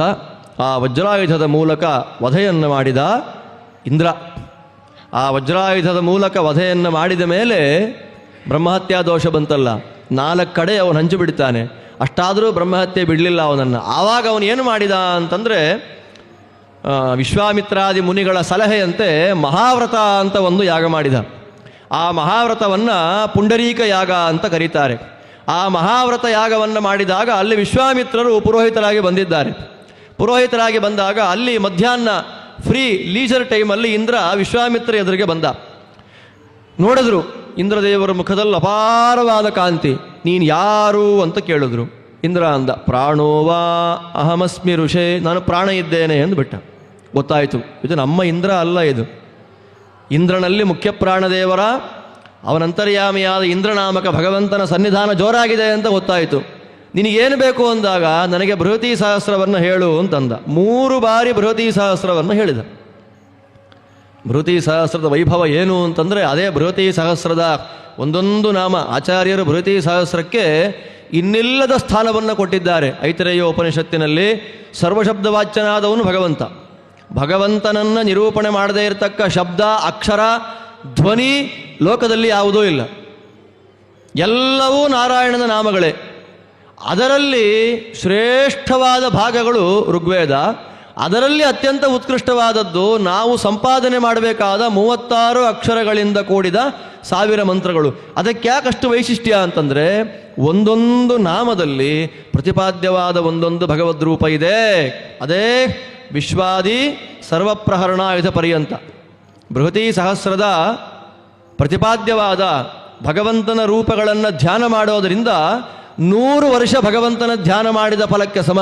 ಬೃಹತಿ ಸಹಸ್ರ ಮಂತ್ರಾಣಾಂ ಅಪಿಧ್ಯಾತ್ವಾಖಿಲಾನ್ಯಪಿ ಶತವರ್ಷ ಹರಿಧ್ಯಾನ ಫಲಮಾಪ್ನೋತಿ ಪೂರುಷಃ ಅಂತ ಆಚಾರ್ಯರ ವ್ಯಾಖ್ಯಾನ ಐತರೇಯೋಪನಿಷತ್ ಭಾಷೆಯಲ್ಲಿ. ತುಂಬ ಇಷ್ಟ ಆಚಾರ್ಯರಿಗೆ. 3 ಸಲ ಗುರುಗಳಿಗೆ ಕೊಟ್ಟಿದ್ದು ಅದೇ, ಸತ್ಯತೀರ್ಥರಿಗೆ 3 ಬಾರಿ ಪಾಠ ಮಾಡಿದ್ದು ಅದನ್ನೇ, ಕೊನೆಯದಾಗಿ ಅವತಾರ ಸಮಾಪ್ತಿ ಮಾಡಬೇಕಾದ್ರೆ ಶಿಷ್ಯರನ್ನು ಕೂಡಿಸಿಕೊಂಡು ಪಾಠ ಮಾಡಿದ್ದು ಅದೇ. ಅದರಲ್ಲಿ ಬಂದದ್ದೆಲ್ಲ ಭಗವಂತನ ಸರ್ವಶಬ್ದ ವಾಚ್ಯತ್ವದ ಮಹಿಮೆ. ಅದನ್ನು ತಿಳಿಸಿಕೊಡುವಂತಹ ಮಂತ್ರಭಾಗ ಬೃಹತಿ ಸಹಸ್ರ. ಅದನ್ನು ತಿಳಿಸಿಕೊಡುವ, ಅದನ್ನು ಉಪಯೋಗ ಮಾಡಿಕೊಳ್ಳುವಂತಹ ಒಂದು ಯಾಗ ಅದು ಪೌಂಡರೀಕ ಮಹಾವ್ರತ ಯಾಗ. ಆದ್ದರಿಂದ ಇಂದ್ರದೇವರ ಯಾಗವನ್ನು ಮಾಡಿ ಮಹೇಂದ್ರನಾದ ಅಂತ ಐತರೇಯ ಆರಣ್ಯಕ. ಇಂದ್ರೋ ವೈ ವೃತ್ರಂ ಹತ್ವಾ ಮಹಾನಭವತ್ ಯನ್ಮಹಾನಭವತ್ ತನ್ಮಹಾವ್ರತಂ ಅಭವತ್ ತನ್ಮಹಾವ್ರತಸ್ಯ ಮಹಾವ್ರತತ್ವಂ ಅಂತ ವಿಸ್ತಾರವಾಗಿ ತಿಳಿಸಿಕೊಡ್ತಾ ಇದೆ. ಎಲ್ಲ ಯಾಕೆ ಹೇಳಬೇಕು ಅಂದರೆ ಶಾಸ್ತ್ರದಲ್ಲಿ ಪರಸ್ಪರ ಒಂದಕ್ಕೊಂದು ಅನ್ವಯ. ಭಾಗವತ ಅನ್ನೋದು ವೇದಾರ್ಥ ಪರಿಬೃಂಹಿತ ಅಂತ ಆಚಾರ್ಯರು ಕೊಡ್ತಾರೆ. ವೇದಾರ್ಥಗಳಿಂದ ಕೂಡಿದ್ದು ಭಾಗವತ.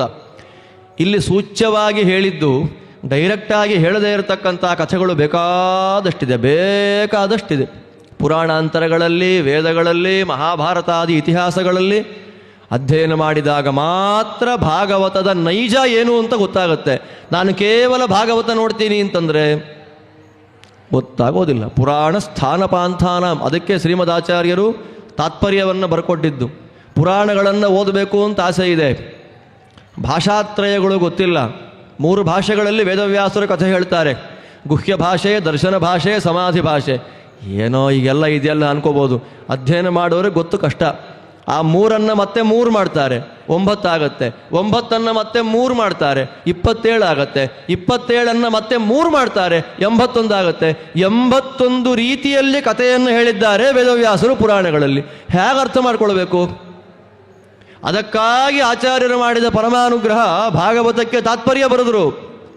ಈಸಿಯೆಸ್ಟ್ ಮೆಥಡ್ ಭಾಗವತ ತಾತ್ಪರ್ಯವನ್ನು ಇಟ್ಟುಕೊಂಡ್ರೆ, ಆ ಫಾರ್ಮುಲಾವನ್ನು ಯೂಸ್ ಮಾಡಿಕೊಂಡು ಪುರಾಣದ ಎಂಥದ್ದೇ ಕಥೆಗಳಿಗಾಗಲಿ ಅನ್ವಯ ಮಾಡಿ ವಿರೋಧ ಬರದೇ ಇರುವಂತೆ ಮಾಡಬಹುದು. ಪುರಾಣ ಸ್ಥಾನ ಪಾಂಥಾನಾಂ ಅಭಾಷಾತ್ರಯವೇದಿನಾಂ ಭವತಾ ಸುಸಕಾಚಕ್ರೆ ಶ್ರೀಭಾಗವತ ನಿರ್ಣಯ. ಆದ್ದರಿಂದ ವೈಷ್ಣವ ಧರ್ಮ, ಅದನ್ನು ಅನುಷ್ಠಾನ ಮಾಡತಕ್ಕ ವೈಷ್ಣವರು, ಅದರಲ್ಲಿ ವೃತ್ರಾಸುರ ಅವನನ್ನು ವಧೆ ಮಾಡಿದ್ದಕ್ಕೆ ಇಂದ್ರದೇವರಿಗೆ ಬಂದಂತಹ ಒಂದು ಮಹೇಂದ್ರತ್ವ, ಅದೆಲ್ಲ ವೇದೋಕ್ತವಾದ ಮಹಿಮೆಗಳು. ಅದನ್ನು ಭಾಗವತಾರೂಢವಾಗಿ ಚಿಂತನೆ ಮಾಡಿದಾಗ ಆಗುವ ಆನಂದವೇ ಬೇರೆ. ಅಲ್ಲಿಂದ ಕೊನೆಗೆ ಇವನು ಕೇಳತಕ್ಕಂತಹ ಪ್ರಶ್ನೆ, ದಿತಿದೇವಿಗೆ ಒಂದು ಆಸೆ. ನಮ್ಮ ಮನೆಯಲ್ಲಿ ಬಂದ ಮಕ್ಕಳನ್ನೆಲ್ಲ ದೇವತೆಗಳು ಸಾಯಿಸಿಬಿಡ್ತಾರೆ, ನನಗೊಂದು ಬೇಕು, ಒಂದು ಸಲ ಇಂದ್ರನನ್ನು ಮುಗಿಸುವಂತಹ ಮಕ್ಕಳು ಬರಬೇಕು. ಒಂದು ವ್ರತವನ್ನು ಉಪದೇಶ ಮಾಡಿದರು. ಏನು ವ್ರತ? ಪುಂಸವನ ಅಂತ ಒಂದು ವ್ರತ. ಗರ್ಭಿಣಿಯಾದಳು, ಅವಳ ಸೇವೆಯನ್ನು ಮಾಡಬೇಕು ಅಂತ ಇಂದ್ರ ಬಂದ. ಒಂದು ದಿವಸ ವ್ರತ ಮಾಡಬೇಕಾದ್ರೆ ಕಾಲು ತೊಳೆಯದೆ ರಾತ್ರಿ ಮಲ್ಕೊಂಡ್ಬಿಟ್ಟಿದ್ದಾಳೆ. ಕಾಲು ತೊಳಿಲಿಲ್ಲ, ರಾತ್ರಿ ಮಲಗಿಬಿಟ್ಲು. ಇಂದ್ರ ಒಳ್ಳೆ ಸಮಯ ಇದು ಅಂತ ಗರ್ಭದ ಒಳಗೆ ಪ್ರವೇಶ ಮಾಡಿ ವಜ್ರಾಯುಧದಿಂದ ಆ ಭ್ರೂಣವನ್ನು 7 ಭಾಗವನ್ನು ಕಟ್ ಮಾಡ್ದ. ಯಾವುದರಿಂದ?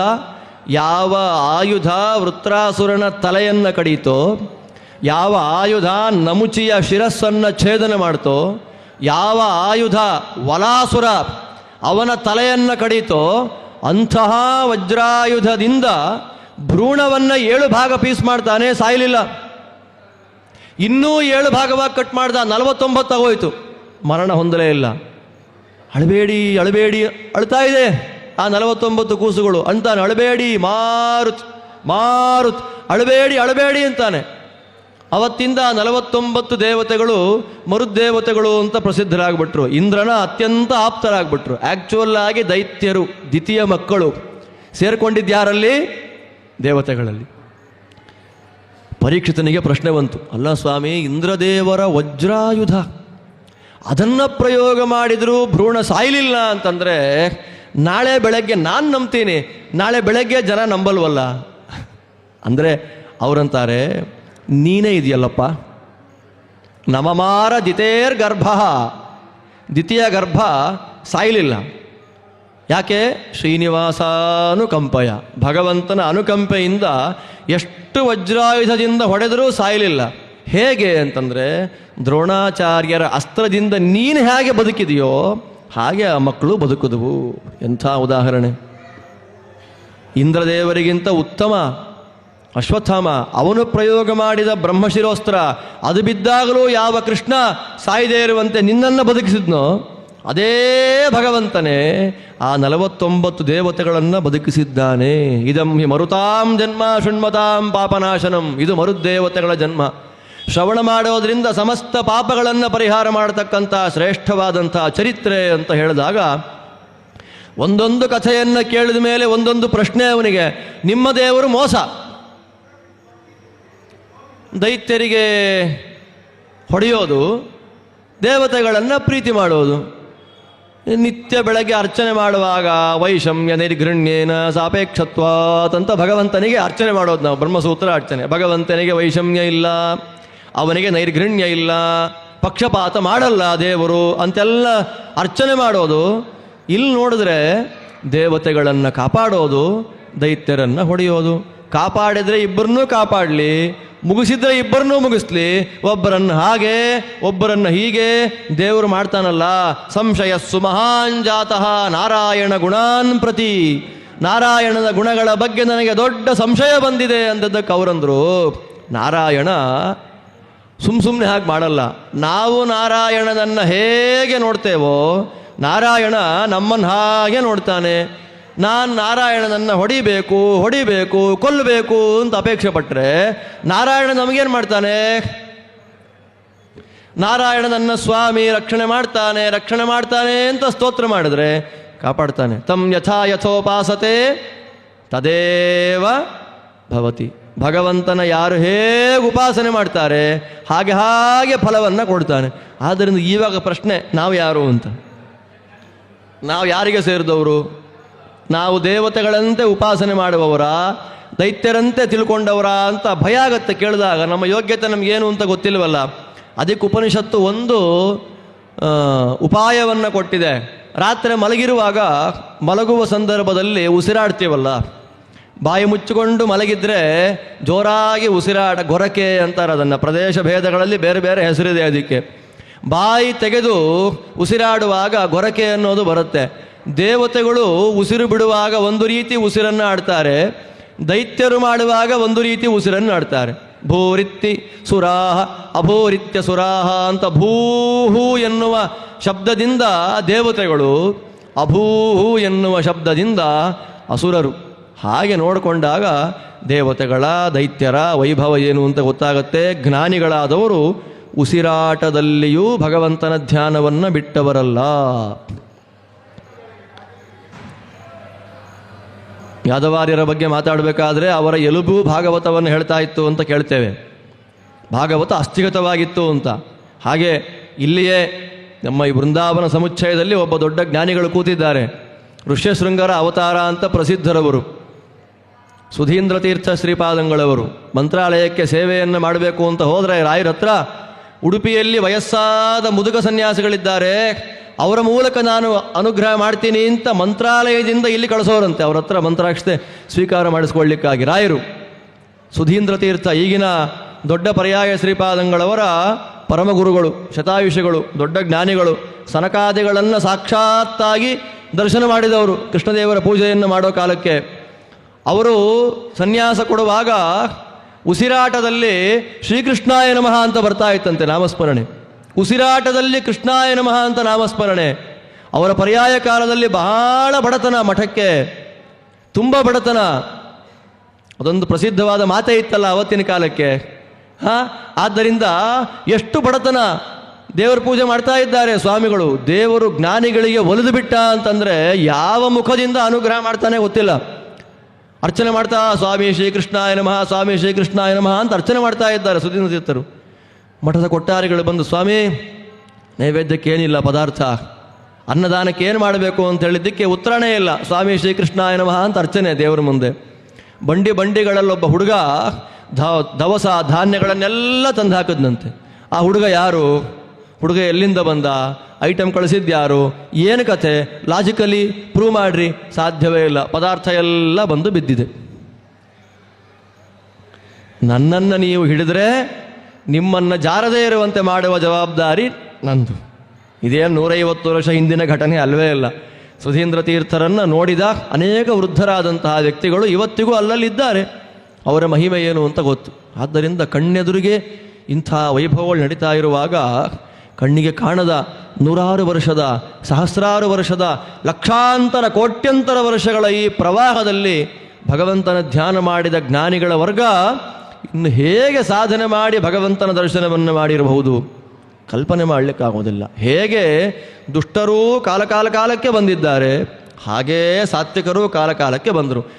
ಕಾಲಕ್ಕೆ ಬರುವ ದುಷ್ಟರನ್ನು ವಧೆ ಮಾಡಿ ಸಾತ್ವಿಕರನ್ನು ಉದ್ಧಾರ ಮಾಡಲಿಕ್ಕಾಗಿಯೇ ನಡೆಯುವಂಥದ್ದು ಭಗವಂತನ ಪ್ರಾದುರ್ಭಾವಗಳು. ಅದನ್ನೇ ನಾವು ಅವತಾರ ಅಂತ ಕರಿತಾ ಇದ್ದೇವೆ. ಈ ದೃಷ್ಟಿಯಲ್ಲಿ ದೇವರನ್ನು ನಾವು ಹೇಗೆ ನೋಡ್ತೇವೋ ದೇವರು ನಮ್ಮನ್ನು ಹಾಗೆ ನೋಡ್ತಾನಪ್ಪ ಅಂತ ಹೇಳಿ ಶುಕಾಚಾರ್ಯರು ಒಂದು ಕಥೆ ಹೇಳ್ತಾರೆ. ದೇವರಿಗೆ ಆ ಜಾತಿಯವನು ಇವನು, ಈ ಜಾತಿಯವನವನು ಅನ್ನೋ ಭೇದ ಇಲ್ಲ. ಅಸುರ ಜಾತಿಯಲ್ಲಿ ಬಂದಂತಹ ಒಬ್ಬ ವ್ಯಕ್ತಿಯನ್ನು ಉದ್ಧಾರ ಮಾಡಿದ ಕಥೆ ನಮ್ಮ ಕಣ್ಮುಂದೇನೇ ಇದೆ ಅಲ್ಲ. ಪ್ರಹ್ಲಾದ ದೇವರು ನೋಡುವಂಥದ್ದು ಯಾವುದನ್ನು? ಒಳಗಿನ ಯೋಗ್ಯತೆಯನ್ನು. ಪ್ರಹ್ಲಾದರಾಜನ ಯೋಗ್ಯತೆ ಅಪಾರವಾದದ್ದು. ಮಹಾಭಾಗವತ. ಹಿರಣ್ಯಕಶಿಪು, ಹಿರಣ್ಯಕ ಅಂತಲೂ ಕರೀತಾರೆ ಅವನನ್ನು. ಬ್ರಹ್ಮದೇವರನ್ನು ಕುರಿತಾಗಿ ತಪಸ್ಸು ಮಾಡ್ದ, ಜೋರಾಗಿ ತಪಸ್ಸು ಮಾಡ್ದ. ಒಲಿದರು ಬ್ರಹ್ಮದೇವರು. ನಿನಗೇನು ಬೇಕು ಅಂತ ಕೇಳಿದ್ದಕ್ಕೆ, ನೀನು ಸೃಷ್ಟಿ ಮಾಡಿದ ಯಾವುದರಿಂದಲೂ ನನಗೆ ಮರಣ ಬರಬಾರ್ದು, ಇಷ್ಟೇ. ಅವನಿಗಿಂತ ಉತ್ತಮನಾದವನೊಬ್ಬ ಇದ್ದಾನೆ ಅಂತ ಗೊತ್ತೇ ಇಲ್ಲ, ಗೊತ್ತಿದ್ರೂ ಬಾಯಲ್ಲಿ ಬರಲಿಲ್ಲ ಅವನಿಗೆ. ನೀನು ಸೃಷ್ಟಿ ಮಾಡಿದ ಯಾವ ಪದಾರ್ಥಗಳಿಂದಲೂ ನನಗೆ ಮರಣ ಬರಬಾರ್ದು. ಭೂತೇಭ್ಯ ತದ್ವಿಸೃಷ್ಟೇಭ್ಯ ಮೃತ್ಯುರ್ಮಾಭೂತ್. ಬ್ರಹ್ಮದೇವರು ಹಾಗೇ ಆಗಲಿ ಎಂದರು. ಮನೆಗೆ ಬಂದ. ಮದ ಜಾಸ್ತಿ ಆಯಿತು. ದೇವರ ದ್ವೇಷ ಮಾಡಬೇಕು ಅನ್ನೋ ಭಾವ ಜಾಸ್ತಿ ಆಯಿತು. ದೇವರ ದ್ವೇಷ ಮಾಡೋದು ಹೇಗೆ? ಪುಸ್ತಕಗಳನ್ನು ಸುಡೋದರಿಂದ, ಗೋವುಗಳನ್ನು ಕೊಲ್ಲೋದರಿಂದ, ಗುರುಕುಲಗಳನ್ನು ನಾಶ ಮಾಡೋದರಿಂದ, ಯಜ್ಞಯಾಗಾದಿಗಳನ್ನು ಮುಗಿಸೋದರಿಂದ ಮಾಡಲಿಕ್ಕೆ ಶುರು ಮಾಡಿದ. ದೇವತೆಗಳೆಲ್ಲ ಭಗವಂತನಲ್ಲಿ ಕೇಳಿದರು, ಸ್ವಾಮಿ ಇವನ ತೊಂದರೆ ತಡ್ಕೊಳ್ಳಿಕ್ಕಾಗ್ತಿಲ್ಲ, ಬೇಗ ವಧೆ ಮಾಡು ಅಂತ ಪ್ರಾರ್ಥನೆ ಮಾಡಿದ್ದಕ್ಕೆ ದೇವರಂದ, ಕೆಲವರು ಹೋಗಲಿಕ್ಕೆ, ಕೆಲವರು ಉದ್ಧಾರ ಆಗಲಿಕ್ಕೆ ಎಕ್ಸ್ಕ್ಲೂಸಿವ್ ಆದ ಕೆಲವು ಕಾರಣಗಳು ಅಂತ ಇರುತ್ತೆ. ಇವನಿಗಿನ್ನೂ ಎಕ್ಸ್ಕ್ಲೂಸಿವ್ನೆಸ್ ಬಂದಿಲ್ಲ ಸಾಯಲಿಕ್ಕೆ. ಏನು? ಆಯುಷ್ಯ ಕ್ಷೀಣ ಆಗೋದು ಹೇಗೆ?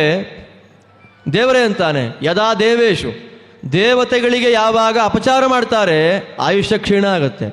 ವೇದೇಶು, ವೇದಗಳಿಗೆ ಯಾವಾಗ ಅಪಚಾರ ಆಗತ್ತೆ ಆಯುಷ್ಯ ಕ್ಷೀಣ ಆಗತ್ತೆ. ಗೋಷು, ಗೋವುಗಳಿಗೆ ಯಾವಾಗ ಅಪಚಾರ ಆಗತ್ತೆ ಆಯುಷ್ಯ ಕ್ಷೀಣ ಆಗತ್ತೆ.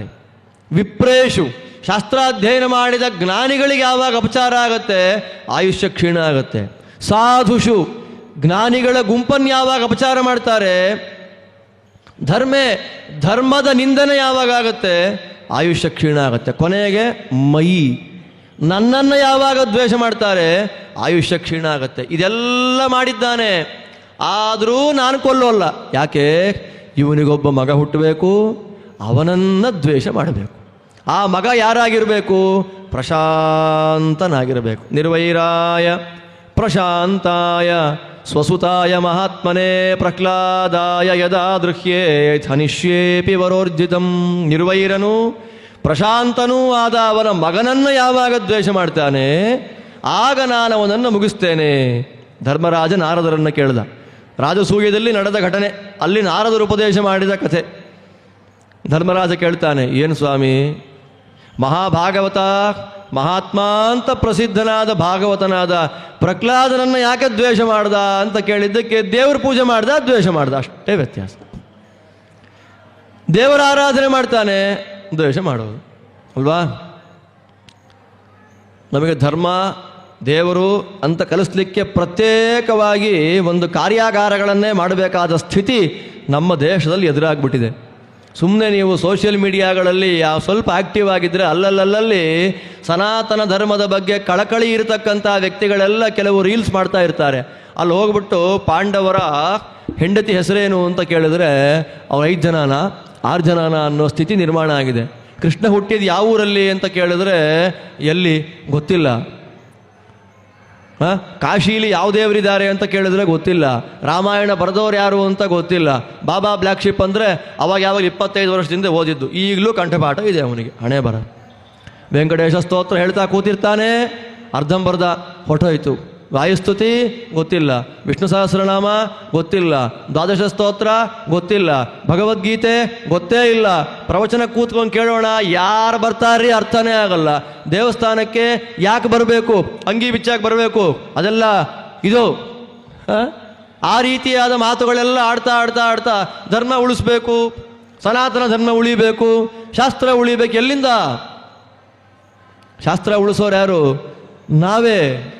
ನಾವೇ ಶಾಸ್ತ್ರವನ್ನು ಉಳಿಸ್ಲಿಕ್ಕೆ ನಮ್ಮ ಶಾಸ್ತ್ರದ ಬಗ್ಗೆ, ನಮ್ಮ ಪರಂಪರೆಯ ಬಗ್ಗೆ, ನಮ್ಮ ಪ್ರಾಚೀನತೆಯ ಬಗ್ಗೆ ನಮಗೇ ಹೆಮ್ಮೆ ಇಲ್ಲ ಅಂದರೆ ಇನ್ಯಾರಿಗೆ ಬರಬೇಕು ಹೆಮ್ಮೆ?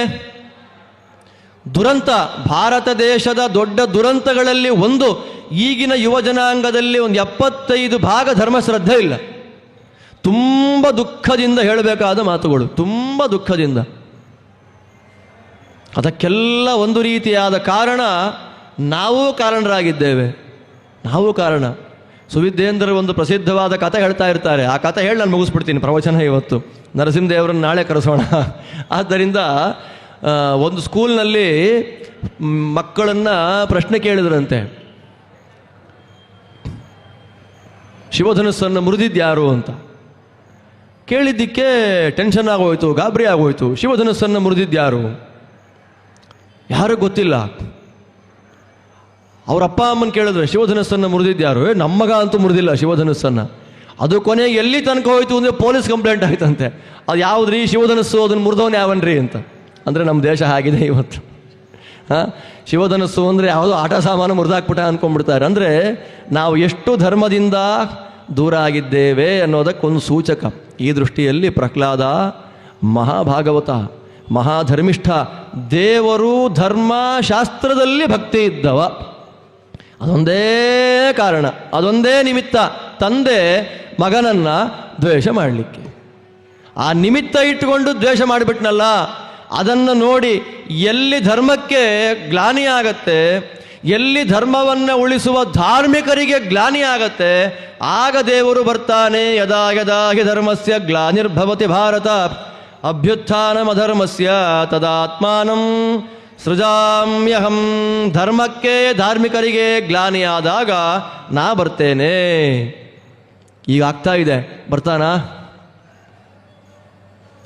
ಕಲಿಯುಗದಲ್ಲಿ ಆಗ್ತಾ ಇದೆ ಅಲ್ವಾ? ಬರ್ತಾನಾ? ಬರಲ್ಲ. ಕೊನೆಗೆ ಬರ್ತಾನೆ. ಕೊನೆಗೆ ಕಲ್ಕಿಯಾಗವತ ಅವನಿಗಾಗಬೇಕು. ಸಾಧಕರು ಇನ್ನಿಲ್ಲ ಅಂತ ಆಗಬೇಕು. ಸಾಧಕರ ಸತ್ವ ಪರೀಕ್ಷೆ ಆಗಬೇಕು. ಸುತ್ತಮುತ್ತಲ ವಾತಾವರಣ ಸಾಧನೆಗೆ ಪೂರ್ಣ ಪ್ರತಿರೇಖೆ ಆಗಿರಬೇಕು. ದೇವರ ಪೂಜೆ ಮಾಡ್ತೀನಿ ಹೊರಟ್ರೆ ತಲೆ ಕಡಿಬೇಕು. ಕ್ಷೇತ್ರಗಳಿಗೆ ಹೋಗ್ತೀನಿ ಎನ್ನುವಾಗ ಕಾಲು ಕತ್ತರಿಸಿ ಹಾಕಬೇಕು. ಆ ಸಂದರ್ಭದಲ್ಲಿ ಪ್ರಾಣ ಹೋದರೂ ಪರವಾಗಿಲ್ಲ, ತೀರ್ಥಯಾತ್ರೆ ಮಾಡ್ತೇನೆ. ಪ್ರಾಣ ಹೋದರೂ ಪರವಾಗಿಲ್ಲ, ದೇವರ ಪೂಜೆ ಮಾಡ್ತೇನೆ. ನಾಲಿಗೆಯನ್ನು ಕತ್ತರಿಸಿ ಹಾಕಿದರೂ ಪರವಾಗಿಲ್ಲ, ನಾರಾಯಣ ಅಂತೀನಿ ಅನ್ನುವ ಭಾವನೆ ಇರುವ ಕೆಲವು ಸಾತ್ವಿಕರಿಗೋಸ್ಕರವಾಗಿ ಭಗವಂತ ಕಲ್ಕಿಯಾಗಿ ಬರ್ತಾನೆ. ಎಲ್ಲ ಮ್ಲೇಚ್ಛಪ್ರಾಯರನ್ನು ನಾಶ ಮಾಡ್ತಾನೆ. ಮತ್ತೆ ಪುನಃ ಕೃತಯುಗ ಸ್ಥಾಪನೆಯನ್ನು ಮಾಡ್ತಾನೆ. ಅದರಂತೆ ಕಾಲ ಕಸುರರು ಬರ್ತಾ ಇರ್ತಾರೆ. ಅವರನ್ನು ವಧೆ ಮಾಡಲಿಕ್ಕಾಗಿ ಬರತಕ್ಕಂಥವನು ಭಗವಂತ. ಆ ಕಾಲದಲ್ಲಿ ಬಂದ ಸಾತ್ವಿಕೋತ್ತಮ ಪ್ರಹ್ಲಾದ, ಅವನ ಭಕ್ತಿ, ಅವನ ಜ್ಞಾನ, ಅವನ ವೈರಾಗ್ಯ, ಅದಕ್ಕನುಗುಣವಾಗಿ ಭಗವಂತ ಅವನಿಗೆ ಮಾಡಿದ ಅನುಗ್ರಹ, ಆ ವೈಭವದ ರೂಪ, ಅದೆಲ್ಲದರ ಮಹತ್ವವನ್ನು ಮತ್ತೆ ನಾವು ನಾಳೆ ಅನುಸಂಧಾನ ಮಾಡೋಣ ಅಂತ ಹೇಳ್ತಾ ಇವತ್ತಿಗೆ ಶ್ರೀಮದ್ ಭಾಗವತ ಅನುಸಂಧಾನವನ್ನು ಮುಗಿಸ್ತಾ ಇದ್ದೇನೆ. ಶ್ರೀಕೃಷ್ಣ ಅರ್ಪಣಮಸ್ತು.